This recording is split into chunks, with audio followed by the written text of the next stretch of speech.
ਚੱਕਦੇ ਟੀਵੀ ਦੇਖ ਰਹੇ ਸਾਰੇ ਦਰਸ਼ਕਾਂ ਦਾ ਕੁਲਵੀਰ ਥਿੰਦ ਵੱਲੋਂ ਪੱਖ ਦੀਆਂ ਖਬਰਾਂ ਦੇ ਸਾਡੇ ਅੱਜ ਦੇ ਇਸ ਸੈਗਮੈਂਟ ਵਿੱਚ ਇੱਕ ਵਾਰ ਫਿਰ ਤੋਂ ਸਵਾਗਤ ਹੈ ਜੀ।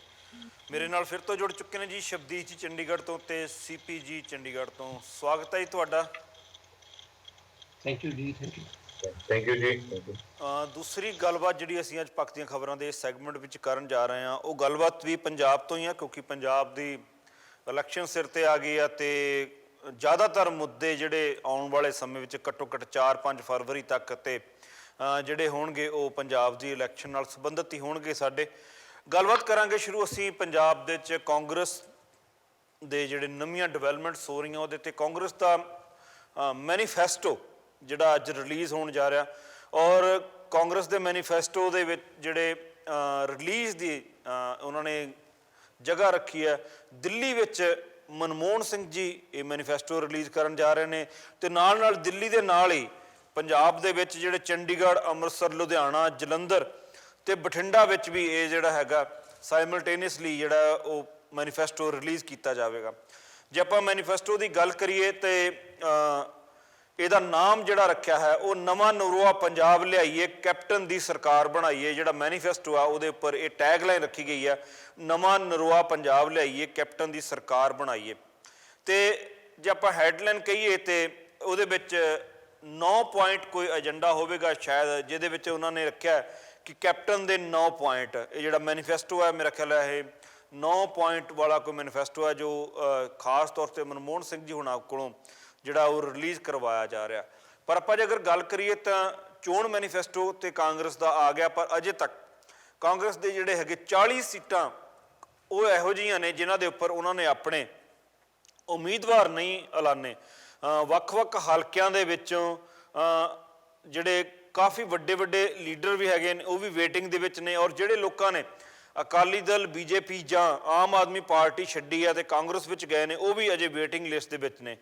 2-3 ਤਰੀਕੇ ਦੇ ਅੰਦਾਜ਼ੇ ਲਗਾਏ ਜਾ ਰਹੇ ਆ ਮੀਡੀਆ ਵੱਲੋਂ ਕਿ ਸ਼ਾਇਦ ਇਹ ਲਿਸਟ ਜਿਹੜੀ ਹੈ ਇਸ ਕਰਕੇ ਬਣਨ ਵਿੱਚ ਦੇਰੀ ਹੋ ਰਹੀ ਹੈ ਕਿਉਂਕਿ ਕਾਂਗਰਸ ਦੇ ਵਿੱਚ ਸੀਟਾਂ ਦੀ ਵੰਡ ਨੂੰ ਲੈ ਕੇ ਕਾਫੀ ਵੱਡੀ ਖਿੱਚੋਤਾਣ ਚੱਲ ਰਹੀ ਹੈ। ਕਿਉਂਕਿ ਜਿਹੜੇ ਲੋਕ ਅਕਾਲੀ ਦਲ ਛੱਡ ਕੇ, ਬੀਜੇਪੀ ਛੱਡ ਕੇ ਜਾਂ ਆਮ ਆਦਮੀ ਪਾਰਟੀ ਛੱਡ ਕੇ ਆਏ ਆ ਉਹ ਵੀ ਟਿਕਟਾਂ ਦੀ ਭਾਲ ਦੇ ਵਿੱਚ ਨੇ ਜਾਂ ਆਪਣੀ ਜਗ੍ਹਾ ਲੱਭ ਰਹੇ ਨੇ। ਤੇ ਜਿਹੜੇ ਲੋਕ ਕਾਂਗਰਸ ਦੇ ਨਾਲ ਸ਼ੁਰੂ ਤੋਂ ਜੁੜੇ ਹੋਏ ਨੇ, ਕਾਂਗਰਸ ਦੇ ਪੁਰਾਣੇ ਜਿਹੜੇ ਵਿਧਾਇਕ ਵੀ ਨੇ, ਉਹਨਾਂ ਲੋਕਾਂ ਨੂੰ ਵੀ ਟਿਕਟ ਦੀ ਲੋੜ ਹੈਗੀ। ਔਰ 40 ਸੀਟਾਂ ਜਿਹੜੀਆਂ ਬਚੀਆਂ ਨੇ, ਹਾਲਾਂਕਿ ਕਾਂਗਰਸ ਇਹਦਾ ਜਿਹੜਾ ਬਹਾਨਾ ਲਗਾ ਰਹੀ ਹੈ ਕਿ ਕਿਉਂਕਿ ਰਾਹੁਲ ਗਾਂਧੀ ਜੀ ਜਿਹੜੇ ਹੈਗੇ ਨੇ ਉਹ ਇਸ ਵੇਲੇ ਇੰਡੀਆ ਵਿੱਚ ਨਹੀਂ ਹੈ, ਬਾਹਰ ਆ, ਅੱਜ ਆ ਜਾਣਗੇ ਤੇ ਉਹਨਾਂ ਦੇ ਆਉਣ ਤੋਂ ਬਾਅਦ ਜਿਹੜੀ ਹੈਗੀ ਆ ਲਿਸਟ ਜਿਹੜੀ ਹੈਗੀ ਆ ਉਹ ਰਿਲੀਜ਼ ਕੀਤੀ ਜਾਵੇਗੀ। ਪਰ ਅੰਦਾਜ਼ਾ ਇਹ ਲਗਾਇਆ ਜਾ ਰਿਹਾ ਕਿਉਂਕਿ ਕਾਂਗਰਸ ਦੇ ਵਿੱਚ ਅਸੀਂ ਦੇਖੀਏ ਕਿੰਨੇ ਲੋਕਾਂ ਨੇ ਸ਼ਮੂਲੀਅਤ ਕੀਤੀ ਆ ਪਿਛਲੇ ਸਮੇਂ ਦੌਰਾਨ। ਅਕਾਲੀ ਦਲ ਤੋਂ 28 ਨੇਤਾ ਜਿਹੜੇ ਆ ਉਹ ਜਿਹੜੇ ਹੈਗੇ ਉਹ ਜਾ ਚੁੱਕੇ ਆ ਕਾਂਗਰਸ ਦੇ ਵਿੱਚ।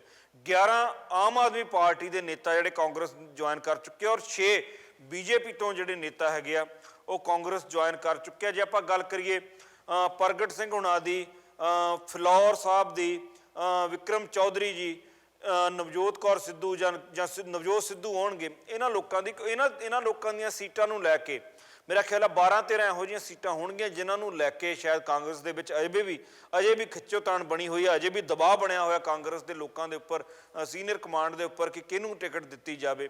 ਕਿਉਂਕਿ ਕਾਂਗਰਸ ਇਸ ਵੇਲੇ ਪੂਰੀ ਕੋਸ਼ਿਸ਼ ਕਰਦੀ ਪਈ ਹੈ ਕਿ ਸੀਟਾਂ ਦੀ ਵੰਡ ਨੂੰ ਲੈ ਕੇ ਘੱਟੋ ਘੱਟ ਉਹਨਾਂ ਦੇ ਲੋਕਾਂ ਦੇ ਵਿੱਚ ਜਿਹੜਾ ਪਾੜਾ ਨਾ ਪਵੇ ਔਰ ਜਿਹੜੀ ਇਸ ਵਾਰੀ ਕੁਛ ਚੰਗੀ ਹੋ ਰਹੀ ਪੋਜੀਸ਼ਨ ਹੈਗੀ ਆ ਪੰਜਾਬ ਦੇ ਵਿੱਚ ਉਹ ਉਹਨੂੰ ਬਚਾ ਕੇ ਰੱਖ ਸਕਣ।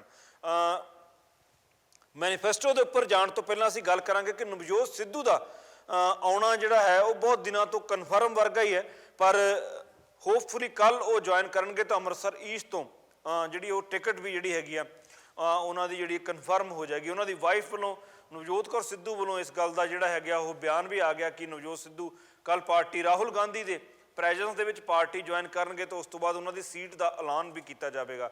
ਹਾਲਾਂਕਿ ਇਹ ਗੱਲ ਵੀ ਸਾਹਮਣੇ ਆਈ ਹੈ ਮੀਡੀਆ ਦੇ ਵਿੱਚ ਕਿ ਉਹਨਾਂ ਦਾ ਪਾਰਟੀ ਦੇ ਵਿੱਚ ਰੋਲ ਕੀ ਹੋਵੇਗਾ ਜਾਂ ਉਹਨਾਂ ਦੀਆਂ ਜ਼ਿੰਮੇਵਾਰੀਆਂ ਪਾਰਟੀ ਦੇ ਵਿੱਚ ਕੀ ਹੋਣਗੀਆਂ ਉਹ ਜਿਹੜੀਆਂ ਹੈਗੀਆਂ ਉਹ ਆਉਣ ਵਾਲੇ ਸਮੇਂ ਦੇ ਵਿੱਚ ਪਾਰਟੀ ਜਿਹੜੀ ਹੈਗੀ ਤੈਅ ਕਰੇਗੀ ਜਾਂ ਆਉਣ ਵਾਲੇ ਸਮੇਂ ਦੇ ਵਿੱਚ ਜਿਹੜੀਆਂ ਹੈਗੀਆਂ ਪਬਲਿਕ ਨੂੰ ਦੱਸੀਆਂ ਜਾਣਗੀਆਂ।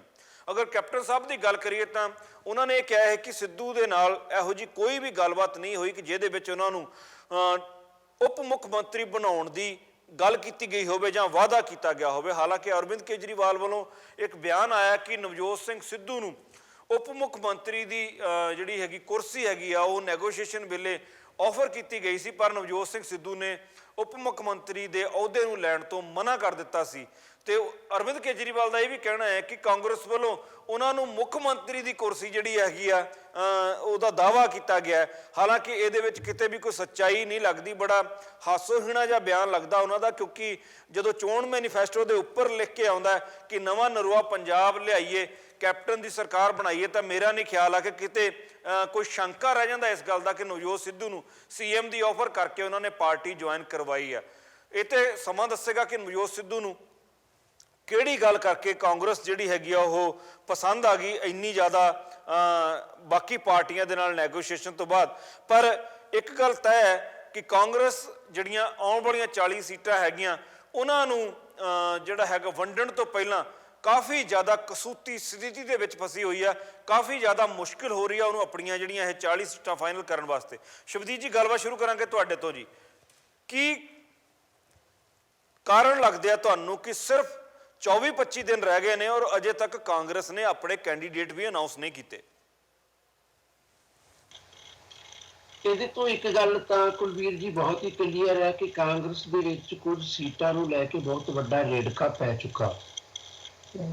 ਅਗਲੀ ਸਮੱਸਿਆ ਕਾਂਗਰਸ ਦੀ ਸ਼ਾਇਦ ਇਹ ਬਣ ਗਈ ਹੈ ਕਿ ਪਹਿਲੀ ਲਿਸਟ ਦੇ ਵਿੱਚ ਜਿਹੜੇ ਇਤਰਾਜ਼ ਕੈਪਟਨ ਵਿਰੋਧੀ ਵੱਖ-ਵੱਖ ਧੜਿਆਂ ਨੂੰ ਹੋ ਸਕਦੇ ਨੇ, ਚਾਹੇ ਉਹ ਬੀਬੀ ਭੱਠਲ ਦਾ ਧੜਾ ਹੋਵੇ, ਚਾਹੇ ਉਹ ਬਾਜਵਾ ਸਾਹਿਬ ਦਾ ਧੜਾ ਹੋਵੇ, ਹੋ ਸਕਦਾ ਇਹਨਾਂ ਨੂੰ ਪਹਿਲਾਂ ਐਲਾਨੀਆਂ ਸੀਟਾਂ ਦੇ ਉੱਤੇ ਕਾਫੀ ਵੱਡੇ ਇਤਰਾਜ਼ ਹੋਣ, ਪਰ ਉਹਨਾਂ ਸੀਟਾਂ ਦੇ ਉੱਤੇ ਇਤਰਾਜ਼ ਨੂੰ ਜੱਗ ਜ਼ਾਹਰ ਇਸ ਕਰਕੇ ਨਾ ਕਰ ਸਕੇ ਹੋਣ ਕਿ ਇਹਨਾਂ ਦਿਨਾਂ ਦੇ ਵਿੱਚ ਕਿਸੇ ਚੀਜ਼ ਨੂੰ ਜੱਗ ਜ਼ਾਹਰ ਕਰਨਾ ਕਾਂਗਰਸ ਦੇ ਖਿਲਾਫ ਭੁਗਤ ਸਕਦਾ, ਔਰ ਕਾਂਗਰਸ ਦੀ ਜਿਹੜੀ ਸੀਨੀਅਰ ਲੀਡਰਸ਼ਿਪ ਹੈ ਉਹਦੇ ਸਾਹਮਣੇ ਤੁਹਾਡੀ ਤਸਵੀਰ ਧੁੰਦਲੀ ਹੋ ਸਕਦੀ ਹੈ ਕਿ ਇਹਨਾਂ ਦਿਨਾਂ ਦੇ ਵਿੱਚ ਜਦੋਂ ਪੰਜਾਬ ਕਾਂਗਰਸ ਤੀਜੀ ਵਾਰ ਹਾਰ ਤੋਂ ਬਚਣ ਲਈ ਔਰ ਦੁਬਾਰਾ ਸੱਤਾ ਦੇ ਵਿੱਚ ਆਉਣ ਲਈ ਯਤਨ ਕਰ ਰਹੀ ਹੈ, ਔਰ ਉਸ ਸਮੇਂ ਯਤਨ ਕਰ ਰਹੀ ਹੈ ਜਦੋਂ ਆਮ ਆਦਮੀ ਪਾਰਟੀ ਵੀ ਮਿਲ ਚੁੱਕੀ ਹੈ, ਉਦੋਂ ਵਿਰੋਧ ਅੰਦਰਲਾ ਉੱਭਰ ਕੇ ਸਾਹਮਣੇ ਨਾ ਆਇਆ ਹੋਵੇ ਤੇ ਹੁਣ ਉਹਨਾਂ ਧੜਿਆਂ ਦੀ ਇੱਛਾ ਹੋ ਸਕਦੀ ਹੈ ਕਿ ਉਹ ਆਪਣੇ ਆਪ ਨੂੰ ਇਹਨਾਂ 40 ਸੀਟਾਂ ਦੇ ਉੱਤੇ ਹੀ ਐਡਜਸਟ ਕਰਨ। ਆਖਣ ਨੂੰ ਤਾਂ ਇਹੀ ਕਿਹਾ ਜਾ ਰਿਹਾ ਕਿ ਜਿਹੜੇ ਲੋਕ ਬਾਹਰੋਂ ਆਏ ਨੇ ਉਹਨਾਂ ਲੋਕਾਂ ਨੂੰ ਰੋਕਣ ਦੇ ਯਤਨ ਕੀਤੇ ਜਾ ਰਹੇ ਨੇ, ਪਰ ਹੋ ਸਕਦਾ ਅੰਦਰੂਨੀ ਤੌਰ ਦੇ ਉੱਤੇ ਆਪਣੇ ਬੰਦੇ ਜਿਹੜੇ ਨੇ ਉਹਨਾਂ ਨੂੰ ਸੈੱਟ ਕਰਾਉਣ ਦੀ ਲੜਾਈ ਵੀ ਵੱਖ-ਵੱਖ ਧੜਿਆਂ ਦੇ ਵਿੱਚ ਕਿਸੇ ਨਾ ਕਿਸੇ ਸ਼ਕਲ ਦੇ ਵਿੱਚ ਚੱਲਦੀ ਹੋਵੇ। ਅਗਲੀ ਗੱਲ ਜਿਹੜੀ ਕੀਤੀ ਜਾਣ ਵਾਲੀ ਹੈਗੀ ਕਿ ਜੇ ਹੁਣ ਅਸੀਂ ਪੰਜਾਬ ਕਾਂਗਰਸ ਦੀ ਗੱਲ ਕਰੀਏ ਤਾਂ ਪੰਜਾਬ ਕਾਂਗਰਸ ਦੇ ਹੁਣ ਤੱਕ ਦੇ ਲੱਗੇ ਹੋਏ ਇਸ਼ਤਿਹਾਰਾਂ ਦੇ ਵਿੱਚ ਬਹੁਤ ਕਲੀਅਰਲੀ ਕਿਹਾ ਗਿਆ ਕਿ ਪੰਜਾਬ ਕੈਪਟਨ ਦੀ ਸਰਕਾਰ ਚਾਹੁੰਦਾ ਹੈ, ਬਣੇਗੀ ਚਾਹੇ ਨਹੀਂ ਬਣੇਗੀ, ਪਰ ਕਾਂਗਰਸ ਪਾਰਟੀ ਵੱਲੋਂ ਕੈਪਟਨ ਨੂੰ ਅਣਐਲਾਨੇ ਤੌਰ ਦੇ ਉੱਤੇ ਮੁੱਖ ਮੰਤਰੀ ਦੇ ਅਹੁਦੇ ਦੇ ਉਮੀਦਵਾਰ ਬਣੇ ਹੋਏ ਨੇ। ਸ਼ਾਇਦ ਕਾਂਗਰਸ ਨੂੰ ਮੁੱਖ ਮੰਤਰੀ ਦੀ ਅਨਾਉਂਸਮੈਂਟ ਕਰਨ ਦੀ ਜ਼ਰੂਰਤ ਵੀ ਨਹੀਂ ਗੀ, ਜਿਵੇਂ ਅਕਾਲੀ ਦਲ ਨੂੰ ਮੁੱਖ ਮੰਤਰੀ ਅਨਾਉਂਸ ਕਰਨ ਦੀ ਜ਼ਰੂਰਤ ਨਹੀਂ ਹੈ ਅੱਜ ਦੀ ਤਰੀਕ ਵਿੱਚ। ਗੱਠਜੋੜ ਦਾ ਨੇਤਾ ਪ੍ਰਕਾਸ਼ ਸਿੰਘ ਬਾਦਲ ਪਹਿਲਾਂ ਹੀ ਹਨ, ਅੱਗੋਂ ਵੀ ਹੋ ਸਕਦੇ ਨੇ। ਚੋਣਾਂ ਜਿੱਤਣ ਤੋਂ ਬਾਅਦ ਬੇਸ਼ੱਕ ਸੁਖਬੀਰ ਸਿੰਘ ਬਾਦਲ ਬਣਾਏ ਜਾ ਸਕਦੇ ਹੋਣ, ਪਰ ਹਾਲ ਦੀ ਘੜੀ ਇਹਨਾਂ ਦੋਨਾਂ ਪ੍ਰਮੁੱਖ ਪਾਰਟੀਆਂ ਨੂੰ ਆਪਣਾ ਨੇਤਾ ਅਨਾਉਂਸ ਕਰਨ ਦੀ ਜ਼ਰੂਰਤ ਨਹੀਂ ਹੈ ਪੰਜਾਬੀਆਂ ਸਾਹਮਣੇ। ਇਹ ਸਮੱਸਿਆ ਸਿਰਫ ਆਮ ਆਦਮੀ ਪਾਰਟੀ ਦੇ ਸਾਹਮਣੇ ਹੈ।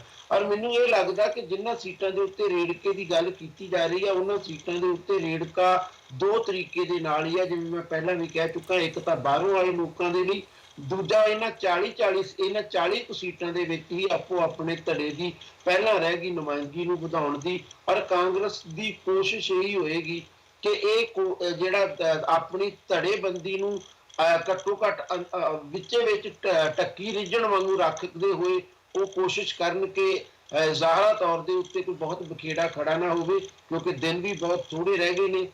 ਬਾਕੀ ਜਿੱਥੋਂ ਤੱਕ ਮੈਨੀਫੈਸਟੋ ਦੀ ਗੱਲ ਹੈ, ਇਹ ਹੁਣ ਸਾਡੇ ਸਾਹਮਣੇ ਕਾਫੀ ਦਿਲਚਸਪ ਗੱਲ ਹੋਏਗੀ ਕਿ ਜਿਹੜੇ ਮਨਪ੍ਰੀਤ ਸਿੰਘ ਬਾਦਲ ਸਰਦਾਰ ਪ੍ਰਕਾਸ਼ ਸਿੰਘ ਬਾਦਲ ਦੇ ਅਧੀਨ ਵਿੱਤ ਮੰਤਰੀ ਹੁੰਦੇ ਹੋਏ ਰਾਹਤਾਂ ਰਿਆਇਤਾਂ ਦੀ ਪੋਲਿਟਿਕਸ ਦੇ ਖਿਲਾਫ ਹੋਇਆ ਕਰਦੇ ਸਨ, ਹੁਣ ਉਹਨਾਂ ਦਾ ਮੈਨੀਫੈਸਟੋ ਕਿਸ ਤਰੀਕੇ ਦਾ ਆਏਗਾ, ਪਰ ਜਦ ਤੱਕ ਉਹ ਆ ਨਹੀਂ ਜਾਂਦਾ ਅਸੀਂ ਉਹਦੇ ਉੱਤੇ ਹਾਲੇ ਗੱਲ ਨਹੀਂ ਕਰਾਂਗੇ।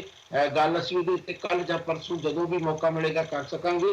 ਪਰ ਹਾਲ ਦੀ ਘੜੀ ਇੰਨਾ ਸਵਾਲ ਜ਼ਰੂਰ ਉਹਦੇ ਉੱਤੇ ਉਠਾਇਆ ਜਾਣਾ ਚਾਹੀਦਾ ਕਿ ਰਾਹਤਾਂ ਰਿਆਇਤਾਂ ਸਬਸਿਡੀਆਂ ਸੁਗਾਤਾਂ ਦੇ ਖਿਲਾਫ ਖੜੇ ਮਨਪ੍ਰੀਤ ਸਿੰਘ ਬਾਦਲ ਹੁਣ ਜਦੋਂ ਉਸ ਕਮੇਟੀ ਦੇ ਮੋਹਰੀ ਨੇ ਜਿਹੜੀ ਮੈਨੀਫੈਸਟੋ ਤਿਆਰ ਕਰ ਰਹੀ ਹੈ ਤੇ ਉਦੋਂ ਉਹ ਕੀ ਕਰਨ ਜਾ ਰਹੇ ਨੇ। ਜੇ ਸਿਧਾਂਤਕ ਤੌਰ ਤੇ ਗੱਲ ਕਰਨੀ ਹੋਵੇ ਤਾਂ ਡਾਕਟਰ ਮਨਮੋਹਨ ਸਿੰਘ ਵੀ ਇਸ ਕਿਸਮ ਦੀਆਂ ਰਾਹਤਾਂ ਰਿਆਇਤਾਂ ਦੇ ਹਮੇਸ਼ਾ ਖਿਲਾਫ ਰਹੇ ਨੇ, ਪਰ ਉਹਨਾਂ ਦੇ 10 ਸਾਲਾਂ ਦੇ ਕਾਰਜਕਾਲ ਵਿੱਚ ਇਹਨਾਂ ਚੀਜ਼ਾਂ ਨੂੰ ਕਿਸੇ ਨਾ ਕਿਸੇ ਸ਼ਕਲ ਵਿੱਚ ਵਧਾਇਆ ਹੀ ਗਿਆ, ਘਟਾਇਆ ਉਹਨਾਂ ਦੇ ਦੌਰ ਦੇ ਵਿੱਚ ਵੀ ਨਹੀਂ ਗਿਆ। ਤੇ ਇਹ ਕਾਂਗਰਸ ਦੀ ਵੀ ਇੱਕ ਆਪਣੇ ਆਪ ਦੇ ਵਿੱਚ ਵਿਡੰਬਨਾਪੂਰਨ ਸਿਚੁਏਸ਼ਨ ਹੈ ਕਿ ਉਹ ਜੋ ਕਹਿੰਦੀ ਆ ਉਹਨੂੰ ਬਹੁਤ ਵਾਰ ਲਾਗੂ ਕਰਨ 'ਚ ਉਹ ਔਕਾਈ ਕਰਦੀ ਹੈ, ਸ਼ਾਇਦ ਹੁਣ ਵੀ ਕਰੇ। ਇਹ ਤਾਂ ਆਪਾਂ ਅੱਗੇ ਜਾ ਕੇ ਦੇਖ ਸਕਾਂਗੇ।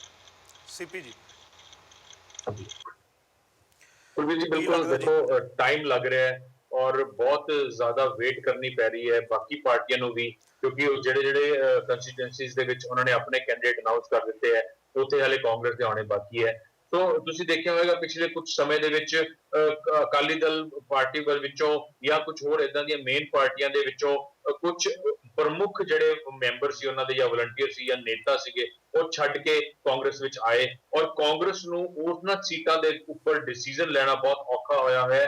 ਉਹ ਇਸੇ ਕਰਕੇ ਹੋ ਰਿਹਾ ਕਿ ਉਹ ਨਹੀਂ ਚਾਹੁੰਦੇ ਕਿ ਜੇ ਇਦਾਂ ਦਾ ਕੋਈ ਡਿਸੀਜਨ ਆ ਜਾਏ ਔਰ ਜਿਹੜੇ ਉਹ ਪਾਰਟੀਆਂ ਛੱਡ ਕੇ ਕਾਂਗਰਸ ਦੇ ਵਿੱਚ ਆਏ ਨੇ ਉਹਨਾਂ ਨੂੰ ਉਹਨਾਂ ਦੀ ਜਿਹੜੀ ਰਿਵਲਟੀ ਦਾ ਸਾਹਮਣਾ ਕਰਨਾ ਪਵੇ ਔਰ ਜਿਹੜੀ ਉਹ ਵਿਰੋਧਤਾ ਪਾਰਟੀ ਦੇ ਵਿੱਚ ਖੜੀ ਹੋ ਜਾਏਗੀ ਉਸ ਚੀਜ਼ ਨੂੰ ਫਿਰ ਸਾਹਮਣਾ ਆਈ ਥਿੰਕ ਕਾਂਗਰਸ ਦੇ ਵੱਸੋਂ ਬਾਹਰ ਹੋ ਜਾਏਗਾ। ਇਸੇ ਕਰਕੇ ਉਹ ਜਿਹੜੀ ਆਪਣੀ ਨੈਕਸਟ ਲਿਸਟ ਦੇ ਉੱਪਰ ਵੇਟ ਕਰਵਾ ਰਹੇ ਨੇ ਜਾਂ ਸੋਚ ਰਹੇ ਨੇ ਜਾਂ ਹੋਮਵਰਕ ਕਰ ਰਹੇ ਨੇ, ਟਾਈਮ ਇਸੇ ਕਰਕੇ ਲੱਗ ਰਿਹਾ। ਸੋ ਤੁਸੀਂ ਦੇਖਿਆ ਹੋਣਾ ਸ਼ੁਰੂ ਤੋਂ ਹੀ ਜਦੋਂ ਤੋਂ ਇਲੈਕਸ਼ਨ ਦੀ ਕਮਾਂਡ ਕੈਪਟਨ ਸਾਹਿਬ ਨੇ ਸਾਂਭੀ ਹੈ ਉਹ ਬਹੁਤ ਹੀ ਜ਼ਿਆਦਾ ਸੁਚੇਤ ਹੋ ਕੇ ਔਰ ਬਹੁਤ ਹੀ ਜ਼ਿਆਦਾ ਮੀਡੀਆ ਔਰ ਲੋਕਾਂ ਦੇ ਨਾਲ ਇੰਟਰੈਕਸ਼ਨ ਕਰਕੇ ਆਪਣੀ ਪਾਰਟੀ ਨੂੰ ਅੱਗੇ ਲੈ ਕੇ ਜਾ ਰਹੇ ਸੀ ਔਰ ਇਹਦੇ ਵਿੱਚ ਨੋ ਡਾਊਟ ਉਹ ਪਾਰਟੀ ਦੀ ਜਿਹੜੀ ਸਾਖ ਹੈ ਉਹਨਾਂ ਨੂੰ ਕਾਫੀ ਸੁਧਾਰ ਦਿੱਤਾ ਹੈ। ਇਸੇ ਕਰਕੇ ਸ਼ਾਇਦ ਉਹ ਸੋਚ ਰਹੇ ਨੇ ਕਿ ਜੇ ਸੀਟਾਂ ਦੀ ਵੰਡ ਦੇ ਉੱਪਰ ਜਲਦਬਾਜ਼ੀ ਕੀਤੀ ਗਈ ਤਾਂ ਉਹ ਸ਼ਾਇਦ ਕਿਤੇ ਇਦਾਂ ਦੀ ਚੀਜ਼ ਨਾ ਕ੍ਰੀਏਟ ਹੋ ਜਾਏ ਕਿ ਪਾਰਟੀ ਦੇ ਵਿੱਚ ਫਿਰ ਅੰਦਰੂਨੀ ਕਸ਼ਮਕਸ਼ ਸ਼ੁਰੂ ਹੋ ਜਾਏ ਔਰ ਜਿਹੜੀ ਕਿ ਉਹ ਪਿਛਲੇ 2012 ਦੇ ਵਿੱਚ ਉਹ ਰਿਜ਼ਲਟ ਆਇਆ ਸੀ ਕਾਂਗਰਸ ਦਾ ਉਹ ਇਸ ਵਾਰ ਦੁਬਾਰਾ ਫਿਰ ਰਿਪੀਟ ਨਾ ਹੋ ਜਾਏ। ਮੈਨੂੰ ਇਹੀ ਲੱਗਦਾ ਹੈ ਕਿ ਇਹ ਜਿਹੜਾ ਡਿਲੇ ਹੋ ਰਿਹਾ ਉਹ ਇਸੇ ਕਰਕੇ ਹੋ ਰਿਹਾ ਔਰ ਉਹ ਇਸੇ ਚੀਜ਼ ਨੂੰ ਵੇਟ ਐਂਡ ਵਾਚ ਕਰਕੇ ਉਹ ਅਲਾਟਮੈਂਟ ਦਿੱਤੀ ਜਾ ਰਹੀ ਹੈ ਤਾਂ ਕਿ ਉਹਦੇ ਵਿੱਚ ਜਿਹੜੀ ਆਪੋਜੀਸ਼ਨ ਕ੍ਰੀਏਟ ਘੱਟ ਹੋਵੇ। ਸ਼ਬਦੀਪ ਜੀ ਆਪਾਂ ਜੇ ਗੱਲ ਕਰੀਏ ਤਾਂ ਤਿੰਨ ਜਿਹੜੇ ਹੈਗੇ ਨੇ 4 ਤਰੀਕ ਜਿਹੜੀ ਹੈਗੀ ਆ ਉਹ ਆਪਾਂ ਕਹਿ ਸਕਦੇ ਹਾਂ ਕੋਈ ਜ਼ਿਆਦਾ ਦੂਰ ਨਹੀਂ ਰਹਿ ਗਏ, ਗਿਣਵੇਂ ਜੇ ਦਿਨ ਰਹਿ ਗਏ ਨੇ ਕਿ ਇੰਨੇ ਥੋੜੇ ਦਿਨਾਂ ਦੇ ਵਿੱਚ ਜਿਹੜੇ ਕੈਂਡੀਡੇਟ ਹੁਣ ਅਨਾਉਂਸ ਹੋਣਗੇ ਉਹ ਆਪਣੀਆਂ ਕੈਂਪੇਨਸ ਵਧੀਆ ਤਰੀਕੇ ਦੇ ਨਾਲ ਚਲਾ ਲੈਣਗੇ। ਇਸ ਤਰੀਕੇ ਦੇ ਨਾਲ ਤਾਂ ਨਹੀਂ ਕਿ ਜਦੋਂ ਆਪਾਂ ਜੇ ਪੁਰਾਣੀ 2012 ਦੀ ਗੱਲ ਵੀ ਕਰੀਏ ਉਸ ਵੇਲੇ ਵੀ ਕਾਂਗਰਸ ਦਾ ਰਵੱਈਆ ਕੁਝ ਇਸ ਤਰੀਕੇ ਦਾ ਸੀ ਕਿ ਕੁਛ ਇੱਕ ਜਗ੍ਹਾਵਾਂ ਨੂੰ ਛੱਡ ਕੇ ਬਾਕੀ ਕੌਂਸਟੀਚੁਐਂਸੀਜ਼ ਦੇ ਵਿੱਚ ਉਹਨਾਂ ਨੇ ਬਹੁਤ ਮਿਹਨਤ ਨਹੀਂ ਕੀਤੀ ਸੀ। ਉੱਦਾਂ ਦੀ ਹੀ ਤਸਵੀਰ ਇਸ ਵਾਰ ਫਿਰ ਬਣ ਜਾ ਰਹੀ ਆ ਕਿ ਜਿਹੜੀਆਂ ਸੀਟਾਂ ਤੇ 77 ਸੀਟਾਂ ਅਨਾਉਂਸ ਹੋ ਚੁੱਕੀਆਂ ਉਹਨਾਂ ਦੇ ਉੱਪਰ ਤੇ ਕੰਮ ਸ਼ੁਰੂ ਹੋ ਗਿਆ। ਦੂਸਰਾ ਤੇ ਅਜੇ ਤੱਕ ਲੋਕਾਂ ਨੂੰ ਇਹੀ ਨਹੀਂ ਪਤਾ ਕਿ ਕਿਹਨੂੰ ਟਿਕਟ ਮਿਲਣੀ ਆ। ਫਿਰ ਉਹ ਕੈਂਡੀਡੇਟ ਨੇ ਆਪਣੀ ਜਿਹੜੀ ਕੈਂਪੇਨ ਹੈਗੀ ਆ ਉਹਨੂੰ ਸ਼ੁਰੂ ਕਰਨ ਵਾਸਤੇ ਉਹਨੂੰ ਟਾਈਮ ਵੀ ਲੱਗੇਗਾ। ਕਿ ਤੁਹਾਨੂੰ ਲੱਗਦਾ ਕਿ ਇੰਨੇ ਥੋੜੇ ਜਿਹੇ ਦਿਨਾਂ ਦੇ ਵਿੱਚ ਕੈਪਟਨ ਸਾਹਿਬ ਆਪਣੇ ਕੈਂਡੀਡੇਟ ਅਨਾਉਂਸ ਕਰਕੇ ਵਧੀਆ ਤਰੀਕੇ ਦੇ ਨਾਲ ਕੈਂਪੇਨ ਰਨ ਕਰ ਸਕਦੇ ਆ? ਕੰਪੇਨ ਤਾਂ ਕੁਲਵੀਰ ਜੀ ਉਦੋਂ ਹੀ ਨਜ਼ਰ ਆਏਗੀ ਜਦੋਂ ਕੈਂਡੀਡੇਟ ਤੁਹਾਡੇ ਸਾਹਮਣੇ ਆ ਜਾਣਗੇ। ਮੈਨੂੰ ਤਾਂ ਇਹ ਵੀ ਲੱਗ ਰਿਹਾ ਕਿ ਕੈਪਟਨ ਸਾਹਿਬ ਦੀ ਰਣਨੀਤੀ ਇਸ ਵੇਲੇ ਇਹ ਬਣਦੀ ਜਾ ਰਹੀ ਹੈ ਕਿ ਜਿਹੜੇ ਕੈਂਡੀਡੇਟ ਉਹਨਾਂ ਨੇ ਆਪਣੀ ਇੱਛਾ ਦੇ ਨਾਲ ਚੁਣਨੇ ਨੇ ਉਹਨਾਂ ਨੂੰ ਐਨ ਉਸ ਮੌਕੇ ਉੱਤੇ ਜਾ ਕੇ ਅਨਾਉਂਸ ਕੀਤਾ ਜਾਵੇ ਜਦੋਂ ਵਿਰੋਧੀ ਜਿਹੜੇ ਕੈਂਡੀਡੇਟ ਆ ਉਹਨਾਂ ਦੇ ਵਿੱਚੋਂ ਬਹੁਤ ਸਾਰੇ ਕਾਗਜ਼ ਭਰਨ ਦੀ ਸਿਚੁਏਸ਼ਨ ਦੇ ਵਿੱਚ ਵੀ ਨਾ ਹੋਣ ਤੇ ਕੋਸ਼ਿਸ਼ ਇਹ ਕੀਤੀ ਜਾਏਗੀ ਕਿ ਉਸ ਵੇਲੇ ਤੁਰੰਤ ਜਿਹੜੇ ਕੈਂਡੀਡੇਟਾਂ ਨੇ ਚੋਣ ਲੜਨੀ ਆ ਹੋ ਸਕਦਾ ਅੰਦਰ ਖਾਤੇ ਉਹਨਾਂ ਨੂੰ ਸਾਈਨ ਦੇ ਵੀ ਦਿੱਤੇ ਗਏ ਹੋਣ ਕਿ ਉਹ ਆਪਦੇ ਕਾਗਜ਼ਾਂ ਦੀ ਤਿਆਰੀ ਕਰ ਲੈਣ ਤੇ ਵਿਰੋਧੀ ਜਿਹੜੇ ਨੇ ਉਹਨਾਂ ਨੂੰ ਇਸ ਗੱਲ ਤੋਂ ਲੁਕਾ ਕੇ ਰੱਖਿਆ ਗਿਆ ਹੋਵੇ। ਜੇ ਸੱਚਮੁੱਚ ਇਦਾਂ ਵੀ ਕੀਤਾ ਗਿਆ ਵਾ ਤਾਂ ਮੇਰੇ ਖਿਆਲ ਮੁਤਾਬਕ ਇਹ ਵੀ ਕਾਂਗਰਸ ਦੀ ਕਾਫੀ ਨੁਕਸਾਨਦਾਇਕ ਸਿਚੁਏਸ਼ਨ ਹੋਏਗੀ। ਉਂਝ ਵੀ ਜਿਹੜੇ ਵਿਰੋਧੀ ਵੀ ਹੋਣਗੇ ਉਹ ਕੋਈ ਇੰਨੇ ਜਿਹੜੇ ਅਵੇਸਲੇ ਤਾਂ ਬੈਠੇ ਨਹੀਂ ਹੋਣਗੇ ਕਾਂਗਰਸ ਦੇ ਅੰਦਰ। ਲਾਜ਼ਮੀ ਤੌਰ ਦੇ ਉੱਤੇ ਉਹਨਾਂ ਨੂੰ ਮੁਹਿੰਮ ਚਲਾਉਣ ਦੇ ਵਿੱਚ ਥੋੜੀ ਦਿੱਕਤ ਜ਼ਰੂਰ ਆਏਗੀ। ਦਿਨ ਉਹਨਾਂ ਕੋਲੇ ਬਹੁਤ ਥੋੜੇ ਨੇ ਪਰ ਕਿਉਂਕਿ ਜਿੰਨਾ ਕੁ ਸਮਾਂ ਦਿੱਤਾ ਵਾ ਆਪਣਾ ਇਲੈਕਸ਼ਨ ਕਮਿਸ਼ਨ ਨੇ ਉਹਦੇ ਮੁਤਾਬਕ ਦੇਖਿਆ ਜਾਵੇ ਤਾਂ ਉਹ ਬਹੁਤ ਜ਼ਿਆਦਾ ਲੇਟ ਵੀ ਨਹੀਂ ਉਹਨਾਂ ਨੂੰ ਕਿਹਾ ਜਾ ਸਕਦਾ। ਪਰ ਫਿਰ ਵੀ ਤੁਸੀਂ ਇਹੀ ਕਹੋਗੇ ਕਿ ਜਿਸ ਤਰੀਕੇ ਦੇ ਨਾਲ ਇਹ ਕੰਮ ਹੋ ਰਿਹਾ ਕਾਂਗਰਸ ਦੇ ਅੰਦਰੂਨੀ ਸੰਕਟ ਦਾ ਇੱਕ ਸੰਕੇਤ ਇਹਦੇ ਵਿੱਚੋਂ ਸਾਨੂੰ ਮਿਲ ਰਹੇ ਨੇ ਤੇ ਜਦੋਂ ਪਾਰਟੀ ਅੰਦਰੂਨੀ ਤੌਰ ਤੇ ਸੰਕਟ ਦੀ ਸ਼ਿਕਾਰ ਆ ਉਹਨਾਂ ਦਿਨਾਂ ਦੇ ਵਿੱਚ ਇਹਨਾਂ ਸੀਟਾਂ ਦੇ ਉੱਤੇ ਜਿਹੜੀਆਂ ਅਨਾਉਂਸ ਹੋ ਵੀ ਚੁੱਕੀਆਂ ਤੇ ਜਿਹੜੀਆਂ ਅਨਾਉਂਸ ਹੋਣਗੀਆਂ, ਉਹਨਾਂ ਦੇ ਵਿੱਚ ਜਿਹੜੇ ਪਾਰਟੀ ਦੇ ਅੰਦਰੂਨੀ ਲੋਕ ਆ ਉਹ ਪਾਰਟੀ ਦੀ ਹਾਰ ਲਈ ਕੰਮ ਨਾ ਕਰਨ 12 ਦੀ ਤਰਜ਼ ਦੇ ਉੱਤੇ, ਇਸ ਗੱਲ ਦਾ ਵੀ ਕੰਟਰੋਲ ਕਰਨਾ ਕਾਫੀ ਕੈਪਟਨ ਸਾਹਿਬ ਲਈ ਔਖਾ ਰਹੇਗਾ। ਔਰ ਮੈਨੂੰ ਖਦਸ਼ਾ ਹੈ ਕਿ ਕੁਝ ਸੀਟਾਂ ਦੇ ਉੱਤੇ ਇਸ ਕਿਸਮ ਦੀ ਸਿਚੁਏਸ਼ਨ ਕਾਂਗਰਸ ਦੀ ਜ਼ਾਹਰਾ ਤੌਰ ਤੇ ਜਾਂ ਅੰਦਰੂਨੀ ਤੌਰ ਦੇ ਉੱਤੇ ਬਣ ਸਕਦੀ ਹੈ ਕਿ ਵਿਰੋਧੀ ਆਪਣੇ ਹੀ ਕੈਂਡੀਡੇਟ ਨੂੰ ਹਰਾਉਣ ਦੇ ਰਾਹ ਉੱਤੇ ਪੈ ਜਾਣ। ਜੇ ਇਸ ਕਿਸਮ ਦੀ ਸਿਚੁਏਸ਼ਨ ਬਣਦੀ ਹੈ ਤਾਂ ਕੁਦਰਤੀ ਤੌਰ ਦੇ ਉੱਤੇ ਇਸ ਵਾਰ ਹਾਲਾਤ ਪਹਿਲਾਂ ਨਾਲੋਂ ਵੀ ਵੱਧ ਔਖੇ ਹੋਣਗੇ, ਕਿਉਂਕਿ ਪਹਿਲਾਂ ਸਿੱਧਾ ਮੁਕਾਬਲਾ ਸੀ ਤੇ ਇਸ ਵਾਰ ਤੀਜੀ ਪਾਰਟੀ ਹੋਣ ਕਰਕੇ ਤੁਹਾਡਾ ਮੁਕਾਬਲਾ ਪਹਿਲਾਂ ਦੇ ਮੁਕਾਬਲੇ ਔਖਾ ਵੀ ਜ਼ਰੂਰ ਹੋ ਗਿਆ। ਹੋ ਸਕਦਾ ਕੁਝ ਸੀਟਾਂ ਦੇ ਉੱਤੇ ਤਿੰਨਾਂ ਪਾਰਟੀਆਂ ਚੋਂ ਕਿਸੇ ਇੱਕ ਲਈ ਤਕੋੜੀ ਧਿਰ ਦਾ ਮੁਕਾਬਲਤਨ ਨੂੰ ਜੇਤੂ ਬਣਾਉਣ ਦੇ ਵਿੱਚ ਆਸਾਨ ਵੀ ਰਹਿ ਜਾਵੇ, ਪਰ ਬਹੁਤੀਆਂ ਸੀਟਾਂ ਦੇ ਉੱਤੇ ਤਕੋਣੇ ਮੁਕਾਬਲੇ ਤਿੰਨਾਂ ਹੀ ਪਾਰਟੀਆਂ ਲਈ ਇੱਕ ਕਾਫੀ ਸੰਕਟ ਵਾਲੀ ਸਿਚੁਏਸ਼ਨ ਪੈਦਾ ਕਰਨਗੇ। ਖਾਸ ਕਰਕੇ ਦੋ ਪਾਰਟੀਆਂ ਜਿਨ੍ਹਾਂ ਦੇ ਵਿੱਚੋਂ ਇੱਕ ਨੇ ਜੇਤੂ ਹੋਣਾ ਤੇ ਦੂਜੀ ਨੇ ਸੈਕੰਡ ਰਹਿਣਾ, ਉਹਨਾਂ ਲਈ ਕਾਫੀ ਔਖੀ ਪੋਜੀਸ਼ਨ ਬਣੇਗੀ। ਸੀਪੀ ਜੀ, ਆਪਾਂ ਗੱਲ ਕਰੀਏ ਕਾਂਗਰਸ ਦੀ। ਕਾਂਗਰਸ ਅੱਜ ਤੋਂ 4-5 ਮਹੀਨੇ ਪਹਿਲਾਂ ਕੋਈ ਵਧੀਆ ਪੋਜੀਸ਼ਨ ਦੇ ਵਿੱਚ ਨਹੀਂ ਸੀ, ਕੋਈ ਖਾਸ ਅਹਿਮੀਅਤ ਵੀ ਨਹੀਂ ਦੇ ਰਿਹਾ ਸੀ, ਉਹਦੀ ਕੋਈ ਖਾਸ ਗੱਲ ਵੀ ਨਹੀਂ ਹੋ ਰਹੀ ਸੀ। ਪਰ ਪਿਛਲੇ ਕੁਝ ਮਹੀਨਿਆਂ ਦੌਰਾਨ ਕਾਂਗਰਸ ਦੇ ਚਾਹੇ ਫੋਨ ਦੇ ਵਾਅਦੇ ਹੋਣ, ਚਾਹੇ ਨੌਕਰੀ ਦੇ ਵਾਅਦੇ ਹੋਣ, ਚਾਹੇ ਕਿਸਾਨਾਂ ਦੇ ਕਰਜ਼ੇ ਦੇ ਵਾਅਦੇ ਹੋਣ, ਇਸ ਤਰੀਕੇ ਦੇ ਕੁਛ ਇੱਕ ਢੰਗ ਤਰੀਕਿਆਂ ਦੇ ਨਾਲ ਔਰ ਕੈਪਟਨ ਸਾਹਿਬ ਦੇ ਜਿਹੜੀਆਂ ਲੋਕਾਂ ਦੇ ਨਾਲ ਮੁਲਾਕਾਤਾਂ, ਉਸ ਤੋਂ ਬਾਅਦ ਕੁਝ ਪੰਜਾਬ ਦੇ ਵਿੱਚ ਆਧਾਰ ਜਿਹੜਾ ਹੈ ਉਹ ਬਹੁਤ ਵਧੀਆ ਦਿਖਣ ਲੱਗ ਪਿਆ ਸੀਗਾ। ਇੱਥੋਂ ਤੱਕ ਵੀ ਆ ਕਿ ਕੈਪਟਨ ਸਾਹਿਬ ਦਾਅਵਾ ਵੀ ਕਰਨ ਲੱਗ ਪਏ ਨੇ ਜਿੱਤਾਂ ਦਾ। ਪਰ 40 ਸੀਟਾਂ ਦੇ ਉੱਪਰ ਕੈਂਡੀਡੇਟਸ ਦੇ ਡਿਸਪਿਊਟ ਨੂੰ ਲੈ ਕੇ ਅਜੇ ਤੱਕ ਸੀਟਾਂ ਦਾ ਅਨਾਉਂਸ ਨਹੀਂ ਹੋਣਾ, ਬਹੁਤ ਥੋੜੇ ਜਿਹੇ ਦਿਨ ਬਚਣੇ। ਜਦਕਿ ਜੇ ਆਮ ਆਦਮੀ ਪਾਰਟੀ ਨੂੰ ਦੇਖੀਏ ਤਾਂ ਆਪਾਂ ਇਹ ਕਹਿ ਸਕਦੇ ਕਿ ਆਮ ਆਦਮੀ ਪਾਰਟੀ ਦੇ ਕੈਂਪੇਨ ਨੂੰ ਚੱਲਦਿਆਂ ਜਿਹੜੇ ਹੈਗੇ ਕਈ ਮਹੀਨੇ ਹੋ ਗਏ, ਕੈਂਡੀਡੇਟ ਅਨਾਉਂਸ ਹੋਇਆ ਨੂੰ ਵੀ ਬਹੁਤ ਦੇਰ ਹੋ ਗਈ। ਉਹਨਾਂ ਦੇ ਲੋਕ ਜਿਹੜੇ ਹੈਗੇ, ਅਗਰ ਡੋਰ ਟੂ ਡੋਰ ਕੈਂਪੇਨ ਦੀ ਗੱਲ ਕਰੀਏ ਤਾਂ ਮੇਰਾ ਖਿਆਲ ਆ ਆਮ ਆਦਮੀ ਪਾਰਟੀ ਬਹੁਤ ਅੱਗੇ ਲੰਘ ਚੁੱਕੀ ਹੈ ਕਾਂਗਰਸ ਦੇ ਕੋਲੋਂ। ਕਾਂਗਰਸ ਅਜੇ ਤੱਕ ਕੈਂਡੀਡੇਟ ਹੀ ਡਿਕਲੇਅਰ ਨਹੀਂ ਕਰ ਰਹੀ।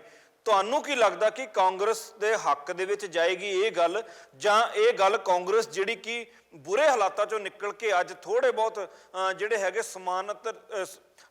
ਸਮਾਨ ਹਾਲਾਤਾਂ ਦੇ ਵਿੱਚ ਪਹੁੰਚੀ ਸੀ, ਉਹਦੇ ਵਿੱਚ ਕਾਂਗਰਸ ਜਿਹੜੀ ਹੈਗੀ ਆ ਦੁਬਾਰਾ ਥੱਲੇ ਡਿੱਗ ਸਕਦੀ ਹੈ? ਬਿਲਕੁਲ ਕੁਲਬੀਰ ਜੀ, ਦੇਖੋ 2012 ਦੇ ਵਿੱਚ ਜਿਹੜੀ ਹਾਰ ਉਹਨਾਂ ਨੂੰ ਮਿਲੀ ਸੀ ਉਸ ਨੂੰ ਉਹਨਾਂ ਨੇ ਐਨਾਲਾਈਜ਼ ਕੀਤਾ ਸੀ ਇਸ ਵਾਰ, ਔਰ ਉਸ ਚੀਜ਼ ਨੂੰ ਓਵਰਕਮ ਕਰਨ ਲਈ, ਉਸ ਚੀਜ਼ ਨੂੰ ਪ੍ਰੋਟੈਕਟ ਕਰਨ ਵਾਸਤੇ ਉਹਨਾਂ ਨੇ ਪਹਿਲਾਂ ਤੋਂ ਹੀ ਆਪਣੇ ਅੰਦਰੂਨੀ ਜਿਹੜਾ ਸੰਕਟ ਸੀ ਉਸ ਨੂੰ ਕਵਰ ਅਪ ਕਰ ਲਿਆ ਸੀ, ਔਰ ਇਕੱਠੇ ਹੋ ਕੇ ਇੱਕ ਤਰ੍ਹਾਂ ਨਾਲ, ਚਾਹੇ ਅੰਦਰ ਜਿੱਦਾਂ ਵੀ ਹੋਣ, ਲੇਕਿਨ ਉਹ ਇਕੱਠੇ ਹੋ ਕੇ ਤੁਰਦੇ ਸੀ ਔਰ ਹਰ ਚੀਜ਼ ਨੂੰ ਉਹਨਾਂ ਨੇ ਪਬਲਿਕ ਅੱਗੇ ਰੱਖਿਆ ਔਰ ਆਪਣੀ ਕੈਂਪੇਨ ਜਿਹੜੀ ਸ਼ੁਰੂ ਕਰ ਦਿੱਤੀ ਸੀ। ਔਰ ਕਾਂਗਰਸ ਦੀ ਜਿਹੜੀ ਸਾਖ ਸੀ ਉਸ ਨੂੰ ਕਾਫੀ ਹੱਦ ਤੱਕ ਬਚਾ ਵੀ ਲਿਆ ਸੀ ਔਰ ਇੰਪਰੂਵ ਵੀ ਕਰ ਲਿਆ ਸੀ। ਬਟ ਹੁਣ ਜਿਹੜੀ ਸਿਚੁਏਸ਼ਨ ਉਹਨਾਂ ਨੇ ਖੁਦ ਬਣਾ ਲਈ ਹੈ ਕਿ ਉਹ ਸੀਟਾਂ ਅਨਾਉਂਸ ਨਹੀਂ ਕਰ ਰਹੇ, ਉਸ ਚੀਜ਼ ਨਾਲ ਮੇਰੇ ਹਿਸਾਬ ਨਾਲ ਅਗਰ ਮੇਰੀ ਰਾਏ ਪੁੱਛੋ ਤਾਂ ਬਹੁਤ ਜ਼ਿਆਦਾ ਜੇ ਬਹੁਤ ਨੇੜੇ ਆ ਕੇ ਅਨਾਉਂਸ ਕਰਦੇ ਆ ਤਾਂ ਉਹ ਇਹਨਾਂ ਲਈ ਨੈਗੇਟਿਵ ਸਿੱਧ ਹੋਏਗੀ। ਔਰ ਤੁਸੀਂ ਦੇਖਣਾ, ਜੋ ਮੈਨੂੰ ਲੱਗਦਾ ਹੈ ਕਈ ਕੈਂਡੀਡੇਟ ਇਹਦੇ ਵਿੱਚੋਂ ਹਾਲਾਂਕਿ ਬਹੁਤ ਘੱਟ ਹੋਣਗੇ ਜਿਹੜੇ ਕਿ ਸੀਟ ਨੂੰ ਰਿਫਿਊਜ਼ ਕਰਨਗੇ, ਬਟ ਕਈ ਕੈਂਡੀਡੇਟ ਇਦਾਂ ਦੇ ਵੀ ਹੋਣਗੇ, ਔਰ ਸ਼ਾਇਦ ਪਿੱਛੇ ਜੇ ਹੋਇਆ ਵੀ ਹੈ ਕਿ ਉਹ ਕੈਂਡੀਡੇਟਾਂ ਨੇ ਉਸ ਸੀਟ ਲੈਣ ਤੋਂ ਇਨਕਾਰ ਕਰ ਦਿੱਤਾ ਸਿਰਫ ਇਹੀ ਰੀਜ਼ਨ ਦੇ ਕੇ ਕਿ ਸਾਡੇ ਕੋਲ ਤਾਂ ਟਾਈਮ ਹੀ ਨਹੀਂ ਬਚਿਆ, ਅਸੀਂ ਕੈਂਪੇਨ ਕਿੱਦਾਂ ਕਰਾਂਗੇ, ਔਰ ਜੇ ਅਸੀਂ ਹਾਰ ਜਾਂਦੇ ਤਾਂ ਪਾਰਟੀ ਨੂੰ ਸਾਨੂੰ ਜਵਾਬ ਦੇਣਾ ਔਖਾ ਹੋ ਜਾਏਗਾ। ਸੋ ਇਹ ਚੀਜ਼ ਜਿਹੜੀ ਹੈ ਨੇੜੇ ਆ ਕੇ ਪਾਰਟੀ ਨੂੰ ਬਹੁਤ ਪਰੇਸ਼ਾਨ ਕਰੇਗੀ। ਲੇਕਿਨ ਪਤਾ ਨਹੀਂ ਕੈਪਟਨ ਸਾਹਿਬ ਨੂੰ ਜਾਂ ਜਿਹੜੇ ਇਹਨਾਂ ਦੀ ਹਾਈ ਕਮਾਨ ਉਹਨਾਂ ਨੂੰ ਕੀ ਲੱਗਦਾ ਹੈ ਕਿ ਅਸੀਂ ਜੇ ਬਿਲਕੁਲ ਨੇੜੇ ਆ ਕੇ ਲਿਸਟ ਜਾਰੀ ਕਰਦੇ ਆ ਜਾਂ ਨਾਮ ਅਨਾਉਂਸ ਕਰਦੇ ਆ ਤਾਂ ਸ਼ਾਇਦ ਪਾਰਟੀ ਦੇ ਵਿੱਚ ਵਿਰੋਧਤਾ ਜਿਹੜੀ ਉਸ ਨੂੰ ਟਾਈਮ ਨਾ ਮਿਲੇ ਔਰ ਜਿਹੜੀ ਚੀਜ਼ ਅਨਾਉਂਸ ਹੋਏਗੀ ਉਸੇ ਉੱਤੇ ਕੰਮ ਚੱਲ ਜੇ। ਲੇਕਿਨ ਅਗਰ ਇਸ ਤਰ੍ਹਾਂ ਹੋ ਗਿਆ ਤਾਂ ਉਸ ਪਾਰਟੀ ਨੂੰ, ਉਸ ਕੈਂਡੀਡੇਟ ਨੂੰ ਟਾਈਮ ਘੱਟ ਮਿਲਣਾ ਹੈ, ਔਰ ਕੈਂਪੇਨਿੰਗ ਵਾਸਤੇ ਅਗਰ ਟਾਈਮ ਘੱਟ ਮਿਲੇਗਾ, ਲੋਕਾਂ ਤੱਕ ਵਿੱਚ ਜਾਣ ਦਾ ਟਾਈਮ ਘੱਟ ਮਿਲੇਗਾ, ਤਾਂ ਸ਼ਾਇਦ ਇਸ ਚੀਜ਼ ਦਾ ਨੈਗੇਟਿਵ ਪ੍ਰਭਾਵ ਜਿਹੜਾ ਉਹ ਕਾਂਗਰਸ ਦੀ ਇੰਪਰੂਵਡ ਸਥਿਤੀ ਨੂੰ ਵੀ ਖਰਾਬ ਕਰ ਦੇਗਾ।